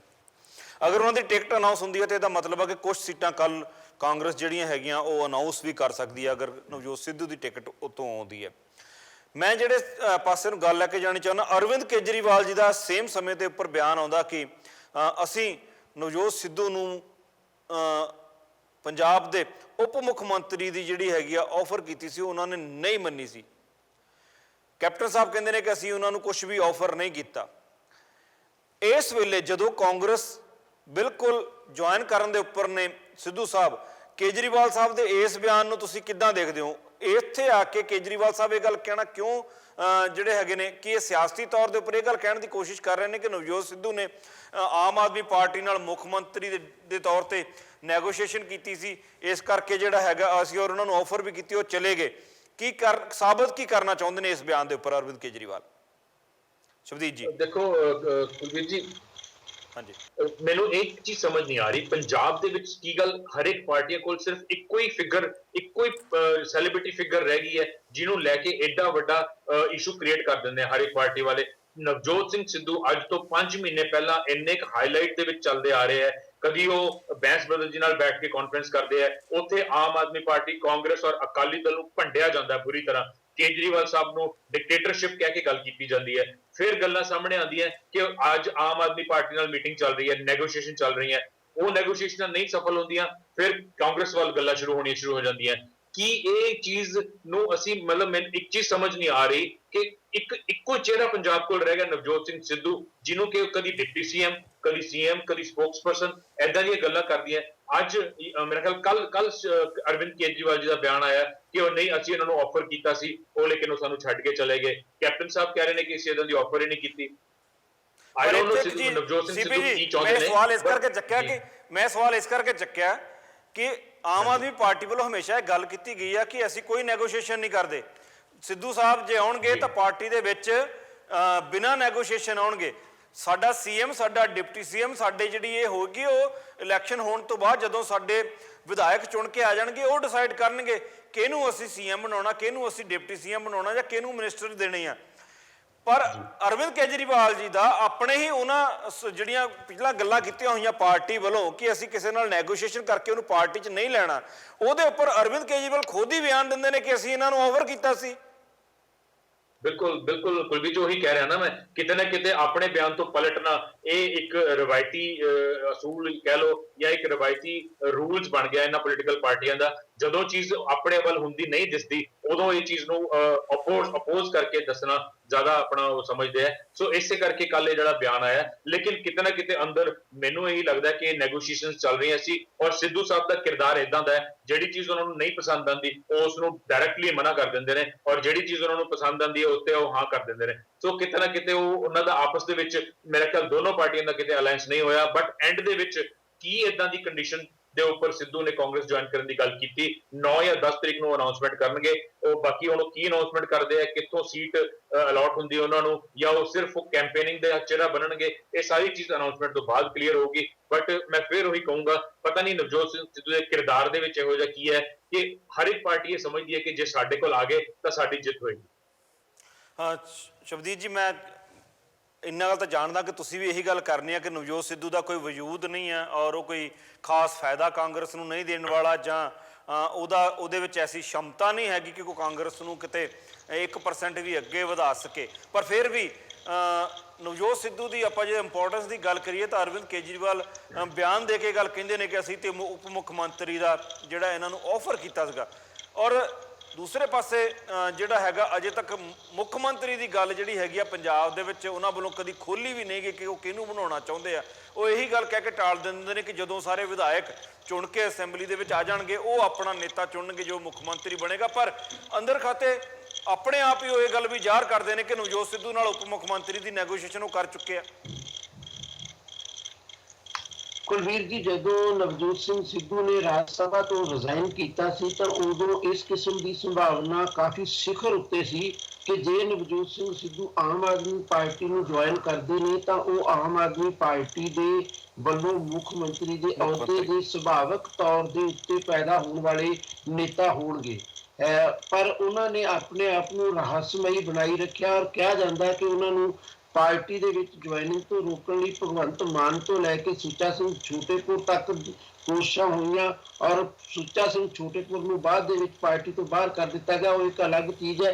ਪਰ ਉਸ ਦੌਰ ਤੋਂ ਲੈ ਕੇ ਅੱਜ ਤੱਕ ਨਵਜੋਤ ਸਿੰਘ ਸਿੱਧੂ ਇੱਕ ਤਰ੍ਹਾਂ ਨਾਲ ਰਹੱਸ ਕ੍ਰੀਏਟ ਕਰਨ ਵਾਲੇ ਨੇਤਾ ਦੇ ਤੌਰ ਦੇ ਉੱਤੇ ਜ਼ਿਆਦਾ ਜਾਣੇ ਜਾ ਰਹੇ ਨੇ। ਪੰਜਾਬ ਦੇ ਵਿੱਚ ਦਖਲ ਅੰਦਾਜ਼ੀ ਦੇਣ ਵਾਲੇ ਨੇਤਾ ਦੇ ਤੌਰ ਦੇ ਉੱਤੇ ਰਾਜ ਸਭਾ ਤੋਂ ਰਿਜ਼ਾਈਨ ਕਰਨ ਤੱਕ ਤੋਂ ਲੈ ਕੇ ਅੱਜ ਤੱਕ, ਜੇ ਉਹ ਕੱਲ ਨੂੰ ਅਨਾਉਂਸ ਹੋ ਵੀ ਜਾਂਦੇ ਨੇ ਆਪਣੇ ਇੱਕ ਖਾਸ ਹਲਕੇ ਤੋਂ ਐਮਐਲਏ, ਤਾਂ ਉਦੋਂ ਤੱਕ ਇੱਕ ਰਹੱਸ ਬਣਿਆ ਹੋਇਆ ਵਾ ਕਿ ਨਵਜੋਤ ਸਿੰਘ ਸਿੱਧੂ ਕੀ ਕਰ ਰਹੇ ਨੇ, ਨਵਜੋਤ ਸਿੰਘ ਸਿੱਧੂ ਕੀ ਕਰ ਸਕਦੇ ਨੇ, ਨਵਜੋਤ ਸਿੰਘ ਸਿੱਧੂ ਦੇ ਅੰਦਰ ਕੁਝ ਕਰਨ ਦੀ ਸਿਚੁਏਸ਼ਨ ਹੈ ਵੀ ਕਿ ਨਹੀਂ, ਉਹਨਾਂ ਅੰਦਰ ਇੱਕ ਕਪੈਸਿਟੀ ਹੈ ਵੀ ਕਿ ਨਹੀਂ, ਇਹਦੇ ਉੱਤੇ ਰਹੱਸ ਦਾ ਇੱਕ ਪੂਰੇ ਦਾ ਪੂਰਾ ਪਰਦਾ ਬਣਿਆ ਹੋਇਆ। ਔਰ ਨਵਜੋਤ ਸਿੰਘ ਸਿੱਧੂ ਜਿਹੜੇ ਬਹੁਤ ਵਿਵਾਕ ਮੰਨੇ ਜਾਂਦੇ ਨੇ, ਜਿਹੜੇ ਬਹੁਤ ਆਪਣੀ ਗੱਲ ਮੂੰਹ ਤੇ ਕਹਿਣ ਵਾਲੇ ਮੰਨੇ ਜਾਂਦੇ ਨੇ, ਇੰਨਾ ਲੰਮਾ ਸਮਾਂ ਇੱਕ ਰਹੱਸ ਦਾ ਪਰਦਾ ਤਾਣੀ ਬੈਠੇ ਰਹੇ ਨੇ। ਇਹਦੇ ਨਾਲ ਨਵਜੋਤ ਸਿੰਘ ਸਿੱਧੂ ਦੀ ਜਿਹੜੀ ਜਾਣੀ ਪਛਾਣੀ ਤਸਵੀਰ ਆ ਉਹ ਇੱਕ ਤਰ੍ਹਾਂ ਨਾਲ ਪਰਦੇ ਹੇਠ ਚਲੀ ਗਈ ਹੈ। ਔਰ ਮੈਂ ਨਹੀਂ ਸਮਝਦਾ ਕਿ ਉਸ ਤਸਵੀਰ ਨੂੰ ਹੁਣ ਦੁਬਾਰਾ ਉਸੇ ਰੂਪ ਦੇ ਵਿੱਚ ਰੀਪੇਂਟ ਕੀਤਾ ਜਾ ਸਕਦਾ ਜਿਸ ਤਰੀਕੇ ਦੇ ਨਾਲ ਨਵਜੋਤ ਸਿੰਘ ਸਿੱਧੂ ਰਾਜ ਸਭਾ ਤੋਂ ਰਿਜ਼ਾਈਨ ਕਰਨ ਵੇਲੇ ਵਾਲੇ ਕਰਦੇ ਸਨ। ਉਹਨਾਂ ਨੂੰ ਉਸ ਤਸਵੀਰ ਤੱਕ ਪਹੁੰਚਣ ਲਈ ਦੁਬਾਰਾ ਇੱਕ ਲੰਮਾ ਸਮਾਂ ਇੱਕ ਕਮਿਟਡ ਪੋਲਿਟਿਕਸ ਕਰਕੇ ਦਿਖਾਉਣੀ ਪਵੇਗੀ, ਜਿਹੜੀ ਹੁਣ ਤੱਕ ਉਹਨਾਂ ਦਾ ਗੁਜ਼ਾਰਾ ਚੱਲਦਾ ਰਿਹਾ, ਅੱਗੇ ਜਾ ਕੇ ਸ਼ਾਇਦ ਨਾ ਚੱਲੇ। ਅਗਲਾ ਹਿੱਸਾ ਜਿਹੜਾ ਤੁਸੀਂ ਅਰਵਿੰਦ ਕੇਜਰੀਵਾਲ ਨਾਲ ਜੋੜ ਕੇ ਪੇਸ਼ ਕੀਤਾ, ਮੈਂ ਸਮਝਦਾ ਅਰਵਿੰਦ ਕੇਜਰੀਵਾਲ ਸੱਚਮੁੱਚ ਸਿਆਸੀ ਤੌਰ ਦੇ ਉੱਤੇ ਬਹੁਤ ਹੀ ਬਚਪਨੇ ਵਾਲਾ ਬਿਆਨ ਦੇ ਰਹੇ ਨੇ, ਬਚਗਾਨਾ ਬਿਆਨ ਦੇ ਰਹੇ ਨੇ, ਜਦੋਂ ਉਹ ਜ਼ਾਹਰਾ ਤੌਰ ਦੇ ਉੱਤੇ ਇਹ ਮੰਨ ਰਹੇ ਨੇ ਕਿ ਸਾਡੀ ਪਾਰਟੀ ਨੇ ਉਹਨਾਂ ਨੇ ਨਾਲ ਸੌਦੇਬਾਜ਼ੀ ਕੀਤੀ ਸੀ। ਹਾਲਾਂਕਿ ਪਾਰਟੀ ਉਦੋਂ ਤੱਕ ਇਹੀ ਕਹਿੰਦੀ ਰਹੀ ਕਿ ਸਾਡੀ ਕੋਈ ਸੌਦੇਬਾਜ਼ੀ ਨਹੀਂ ਹੋ ਰਹੀ, ਉਹ ਬਿਨਾਂ ਸ਼ਰਤ ਪਾਰਟੀ ਦੇ ਵਿੱਚ ਆਉਣਗੇ। ਜੇ ਅੱਜ ਅਰਵਿੰਦ ਕੇਜਰੀਵਾਲ ਇਹ ਜ਼ਾਹਰ ਕਰਨ ਦੀ ਕੋਸ਼ਿਸ਼ ਕਰਦੇ ਨੇ ਕਿ ਅਸੀਂ ਸੌਦੇਬਾਜ਼ੀ ਨਾਲ ਉਹਨਾਂ ਨੂੰ ਲਿਆ ਰਹੇ ਸੀ, ਉਹਨਾਂ ਨੂੰ ਸੌਦੇਬਾਜ਼ੀ ਮਨਜ਼ੂਰ ਨਹੀਂ ਸੀ, ਤਾਂ ਇਹ ਗੱਲ ਅਰਵਿੰਦ ਕੇਜਰੀਵਾਲ ਵੱਲੋਂ ਜਿਹੜੀ ਕਹੀ ਜਾ ਰਹੀ ਹੈ ਉਹ ਨਵਜੋਤ ਸਿੰਘ ਸਿੱਧੂ ਦੇ ਖਿਲਾਫ ਨਹੀਂ ਜਾਂਦੀ, ਬਲਕਿ ਉਲਟਾ ਉਹਨਾਂ ਦੇ ਹੱਕ ਦੇ ਵਿੱਚ ਜਾਂਦੀ ਹੈ ਕਿ ਉਹਨਾਂ ਨੇ ਤਾਂ ਤੁਹਾਡੀ ਪਾਰਟੀ ਨੂੰ ਇਸ ਸ਼ਰਤ ਉੱਤੇ ਵੀ ਜੁਆਇਨ ਕਰਨਾ ਪਸੰਦ ਨਹੀਂ ਕੀਤਾ ਕਿ ਤੁਸੀਂ ਉਹਨਾਂ ਨੂੰ। ਹਾਲਾਂਕਿ ਨਵਜੋਤ ਸਿੰਘ ਸਿੱਧੂ ਨੇ ਆਪਣੀ ਵੋਟੀ ਦੇ ਹਵਾਲੇ ਨਾਲ ਇਹ ਗੱਲ ਪ੍ਰੈਸ ਕਾਨਫਰੰਸ ਦੇ ਵਿੱਚ ਵੀ ਕਹੀ ਸੀ ਕਿ ਜਦੋਂ ਉਹ ਡਿਪਟੀ ਸੀਐਮ ਦੀ ਗੱਲ ਕਰਦੇ ਨੇ ਤਾਂ ਇੱਕ ਤਰ੍ਹਾਂ ਨਾਲ ਉਹ ਸੀਐਮ ਦੀ ਲਾਈਨ ਦੇ ਵਿੱਚੋਂ ਉਹਨਾਂ ਨੂੰ ਬਾਹਰ ਕਰਨ ਦੀ ਕੋਸ਼ਿਸ਼ ਕਰਦੇ ਨੇ। ਜਦੋਂ ਉਹ ਬਿਨਾਂ ਸ਼ਰਤ ਪਾਰਟੀ ਜੁਆਇਨ ਕਰਨ ਦੀ ਗੱਲ ਕਰਦੇ ਨੇ ਤਾਂ ਉਹ ਤਾਂ ਉਹਨਾਂ ਨੂੰ ਸੀਐਮ ਦੀ ਲਾਈਨ ਦੇ ਵਿੱਚੋਂ ਬਾਹਰ ਕਰਨ ਦੀ ਗੱਲ ਕਰਦੇ ਨੇ। ਇਹ ਨਵਜੋਤ ਸਿੰਘ ਸਿੱਧੂ ਆਪਣੀ ਬੀਵੀ ਦੇ ਹਵਾਲੇ ਨਾਲ ਓਪਨਲੀ ਜਨਤਕ ਤੌਰ ਤੇ ਕਹਿ ਚੁੱਕੇ ਨੇ। ਇਹਦਾ ਮਤਲਬ ਇਹੀ ਹੈ ਕਿ ਉਦੋਂ ਵੀ ਉਹਨਾਂ ਦੀ ਇੱਛਾ ਹੋ ਸਕਦਾ ਡਿਪਟੀ ਦੀ ਜਗ੍ਹਾ ਸੀਐਮ ਦੀ ਹੋਵੇ, ਪਰ ਕੇਜਰੀਵਾਲ ਇਹ ਕਹਿ ਕੇ ਨਵਜੋਤ ਸਿੰਘ ਸਿੱਧੂ ਦਾ ਮੇਰੇ ਖਿਆਲ ਮੁਤਾਬਕ ਕੋਈ ਨੁਕਸਾਨ ਨਹੀਂ ਕਰ ਰਿਹਾ, ਕਿਉਂਕਿ ਨਵਜੋਤ ਸਿੰਘ ਸਿੱਧੂ ਨੇ ਕਿਸੇ ਨਾ ਕਿਸੇ ਸ਼ਕਲ ਦੇ ਵਿੱਚ ਇੱਕ ਸ਼ਬਦ ਦਾ ਇਸਤੇਮਾਲ ਤਾਂ ਪੰਜਾਬ ਦੇ ਵਿੱਚ ਲਗਾਤਾਰ ਕੀਤਾ ਕਿ ਮੈਂ ਪੰਜਾਬ ਦੇ ਹੱਕ ਦੇ ਵਿੱਚ ਕਿਸੇ ਵੀ ਉਸ ਧਿਰ ਦੇ ਨਾਲ ਜਾ ਕੇ ਖੜਾ ਹੋ ਸਕਦਾ ਜਿਹੜੀ ਅਕਾਲੀ ਦਲ ਦੇ ਵਿਰੋਧ ਦੇ ਵਿੱਚ ਪੰਜਾਬ ਦੇ ਹਿੱਤਾਂ ਦੀ ਰਖਵਾਲੀ ਕਰ ਸਕਦੀ ਹੋਵੇ।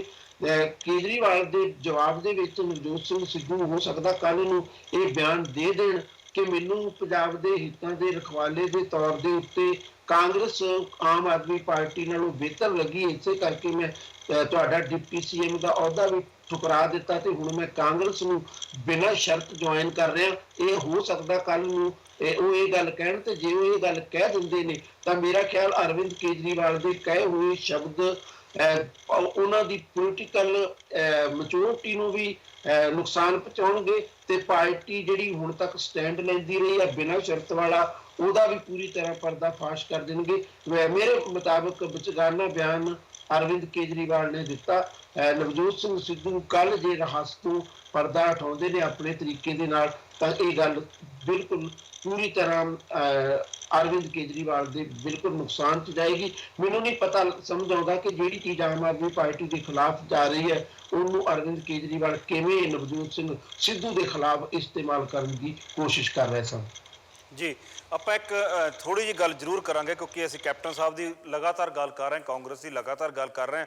ਜੇ ਆਪਾਂ ਪਟਿਆਲਾ ਤੋਂ ਕੈਪਟਨ ਸਾਹਿਬ ਦੇ ਵਿਰੋਧ ਦੇ ਵਿੱਚ ਜਾਂ ਕੈਪਟਨ ਸਾਹਿਬ ਦੇ ਸਾਹਮਣੇ ਜਿਹੜੀ ਸ਼੍ਰੋਮਣੀ ਅਕਾਲੀ ਦਲ ਨੇ ਟਿਕਟ ਦਿੱਤੀ ਹੈ ਉਹ ਜਨਰਲ ਜੇ ਸਿੰਘ ਹੁਣਾਂ ਨੂੰ ਆਮ ਅਕਾਲੀ ਦਲ ਜੁਆਇਨ ਕਰਵਾ ਕੇ ਉਹਨਾਂ ਨੂੰ ਉੱਥੋਂ ਟਿਕਟ ਦਿੱਤੀ ਗਈ ਹੈ, ਜਿਹਨੇ ਇੱਕ ਨਵੇਂ ਕਿਸਮ ਦਾ ਜਿਹੜਾ ਡਿਸਪਿਊਟ ਖੜਾ ਕਰ ਦਿੱਤਾ। ਜੋ ਪੰਜਾਬ ਦੇ ਵਿੱਚ ਐਕਸ ਸਰਵਿਸਮੈਨ ਬਾਡੀਜ਼ ਹੈਗੀਆਂ ਉਹਨਾਂ ਦੇ ਵਿੱਚ ਇੱਕ ਤਰੀਕੇ ਦੀ ਫੁੱਟ ਪੈ ਗਈ ਹੈ। ਪਟਿਆਲੇ ਦੇ ਵਿੱਚ ਕਾਫੀ ਇਸ ਗੱਲ ਨੂੰ ਲੈ ਕੇ ਜਨਰਲ ਜੇ ਸਿੰਘ ਦਾ ਜਿਹੜੇ ਐਕਸ ਸਰਵਿਸਮੈਨ ਹੈਗੇ ਨੇ, ਆਰਮੀ ਵਾਲੇ ਲੋਕ ਨੇ, ਉਹਨਾਂ ਵੱਲੋਂ ਇਸ ਗੱਲ ਦੇ ਉੱਪਰ ਵਿਰੋਧ ਵੀ ਹੋਇਆ ਔਰ ਉਹਨਾਂ ਵੱਲੋਂ ਦੁੱਖ ਵੀ ਜ਼ਾਹਰ ਕੀਤਾ ਗਿਆ ਕਿ ਉਹਨਾਂ ਨੂੰ ਪਟਿਆਲੇ ਦੇ ਵਿੱਚ ਟਿਕਟ ਲੈ ਕੇ ਕੈਪਟਨ ਸਾਹਿਬ ਦੇ ਖਿਲਾਫ ਨਹੀਂ ਖੜਨਾ ਚਾਹੀਦਾ। ਹਾਲਾਂਕਿ ਕੈਪਟਨ ਸਾਹਿਬ ਨੇ ਬੜਾ ਹੀ ਹਲਕੇ ਅੰਦਾਜ਼ ਦੇ ਵਿੱਚ, ਹਾਸੋਹੀਣੇ ਅੰਦਾਜ਼ ਦੇ ਵਿੱਚ ਇਹ ਗੱਲ ਕਹਿ ਦਿੱਤੀ ਕਿ ਇਹ ਪਹਿਲੀ ਵਾਰ ਹੋਵੇਗਾ ਕਿ ਕੋਈ ਕੈਪਟਨ ਕਿਸੇ ਜਨਰਲ ਨੂੰ ਹਰਾਵੇਗਾ। ਤੇ ਜਨਰਲ ਜੇ ਸਿੰਘ ਨੇ ਕਿਹਾ ਕਿ ਅਜੇ ਤੱਕ ਉਹਨਾਂ ਦੇ ਖਿਲਾਫ ਬਹੁਤ ਕਮਜ਼ੋਰ ਕੈਂਡੀਡੇਟ ਹਮੇਸ਼ਾ ਲੜਦੇ ਰਹੇ ਨੇ, ਇਸ ਕਰਕੇ ਕੈਪਟਨ ਸਾਹਿਬ ਜਿੱਤਦੇ ਰਹੇ ਨੇ। ਇਸ ਵਾਰ ਉਹਨਾਂ ਨੂੰ ਟੱਕਰ ਜਿਹੜੀ ਹੈਗੀ ਆ ਉਹ ਜਨਰਲ ਨਾਲ ਲੈਣੀ ਪਏਗੀ।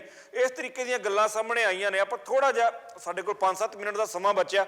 ਸੀਪੀ ਜੀ, ਕੀ ਲੱਗਦਾ ਤੁਹਾਨੂੰ ਕਿ ਜਨਰਲ ਜੇ ਸਿੰਘ ਕੈਪਟਨ ਸਾਹਿਬ ਨੂੰ ਪਟਿਆਲੇ ਦੇ ਵਿੱਚ ਟੱਕਰ ਦੇ ਦੇਣਗੇ? ਕਿਉਂਕਿ ਮੈਨੂੰ ਇਦਾਂ ਲੱਗਦਾ ਕਿ ਅਕਾਲੀ ਦਲ ਦੀ ਸਟ੍ਰੈਟਜੀ ਤੇ ਅੱਛੀ ਹੈ।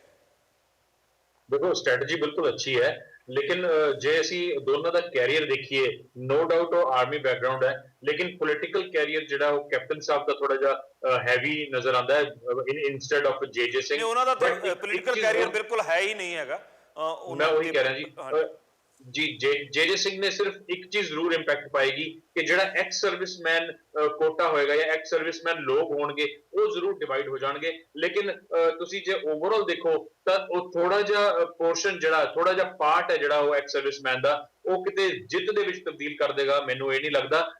ਅਕਾਲੀ ਦਲ ਨੇ ਸੋਚਿਆ ਜ਼ਰੂਰ ਹੋਣਾ ਇਹ, ਲੇਕਿਨ ਤੁਹਾਡੀ ਆਰਮੀ ਦੇ ਵਿੱਚ ਪੋਜੀਸ਼ਨ ਔਰ ਤੁਹਾਡੀ ਪੋਲੀਟੀਕਲ ਕੈਰੀਅਰ ਦੇ ਵਿੱਚ ਪੋਜੀਸ਼ਨ ਬਹੁਤ ਮੈਟਰ ਕਰਦੀ ਹੈ। ਇਸੇ ਕਰਕੇ ਕੋਈ ਬਹੁਤਾ ਫਰਕ ਮੇਰੇ ਹਿਸਾਬ ਨਾਲ ਕੈਪਟਨ ਸਾਹਿਬ ਨੂੰ ਨਹੀਂ ਪੈਣ ਵਾਲਾ ਪਟਿਆਲਾ ਦੇ ਵਿੱਚ। ਸ਼ਬਦੀਪ ਜੀ, ਕੀ ਜਨਰਲ ਜੇ ਸਿੰਘ ਜੀ ਜਿਸ ਤਰੀਕੇ ਨਾਲ ਜਿਹੜੇ ਐਕਸ ਸਰਵਿਸਮੈਨ ਦੀ ਵੋਟ ਹੈਗੀ ਆ ਉਹਨੂੰ ਵੰਡਣ ਵਿੱਚ ਕਾਮਯਾਬ ਹੋ ਗਏ ਲੱਗਦੇ ਨੇ ਜਾਂ ਹੋ ਜਾਣਗੇ? ਅਕਾਲੀ ਦਲ ਦੀ ਇਹ ਸ਼ਾਇਦ ਪਾਲਿਸੀ ਜਿਹੜੀ ਹੈਗੀ ਆ ਸ਼ਾਇਦ ਚੱਲ ਜਾਵੇ, ਪਰ ਕੀ ਕੈਪਟਨ ਸਾਹਿਬ ਨੂੰ ਉਹ ਉੱਥੋਂ ਕੰਪੀਟੀਸ਼ਨ ਦੇਣ ਜਾਂ ਕੈਪਟਨ ਸਾਹਿਬ ਨੂੰ ਮੋਹਰੇ ਮੁਕਾਬਲਾ, ਬਰਾਬਰ ਦਾ ਮੁਕਾਬਲਾ ਦੇਣ ਵਿੱਚ ਸક્ષਮ ਲੱਗਦੇ ਆ?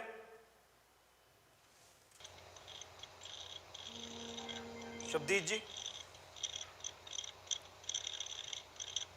ਸ਼ਬਦੀਪ ਜੀ ਮੇਰਾ ਖਿਆਲ ਹੈ ਮੇਰੀ ਆਵਾਜ਼ ਨਹੀਂ ਸੁਣ ਪਾ ਰਹੇ। ਮੈਂ ਟੈਕਨੀਕਲ ਟੀਮ ਨੂੰ ਕਹਾਂਗਾ ਕਿ ਸ਼ਬਦੀਪ ਜੀ ਨੂੰ ਮੇਰੇ ਨਾਲ ਇੱਕ ਵਾਰ ਦੁਬਾਰਾ ਜਿਹੜਾ ਜੋੜਤਾ ਜਾਵੇ।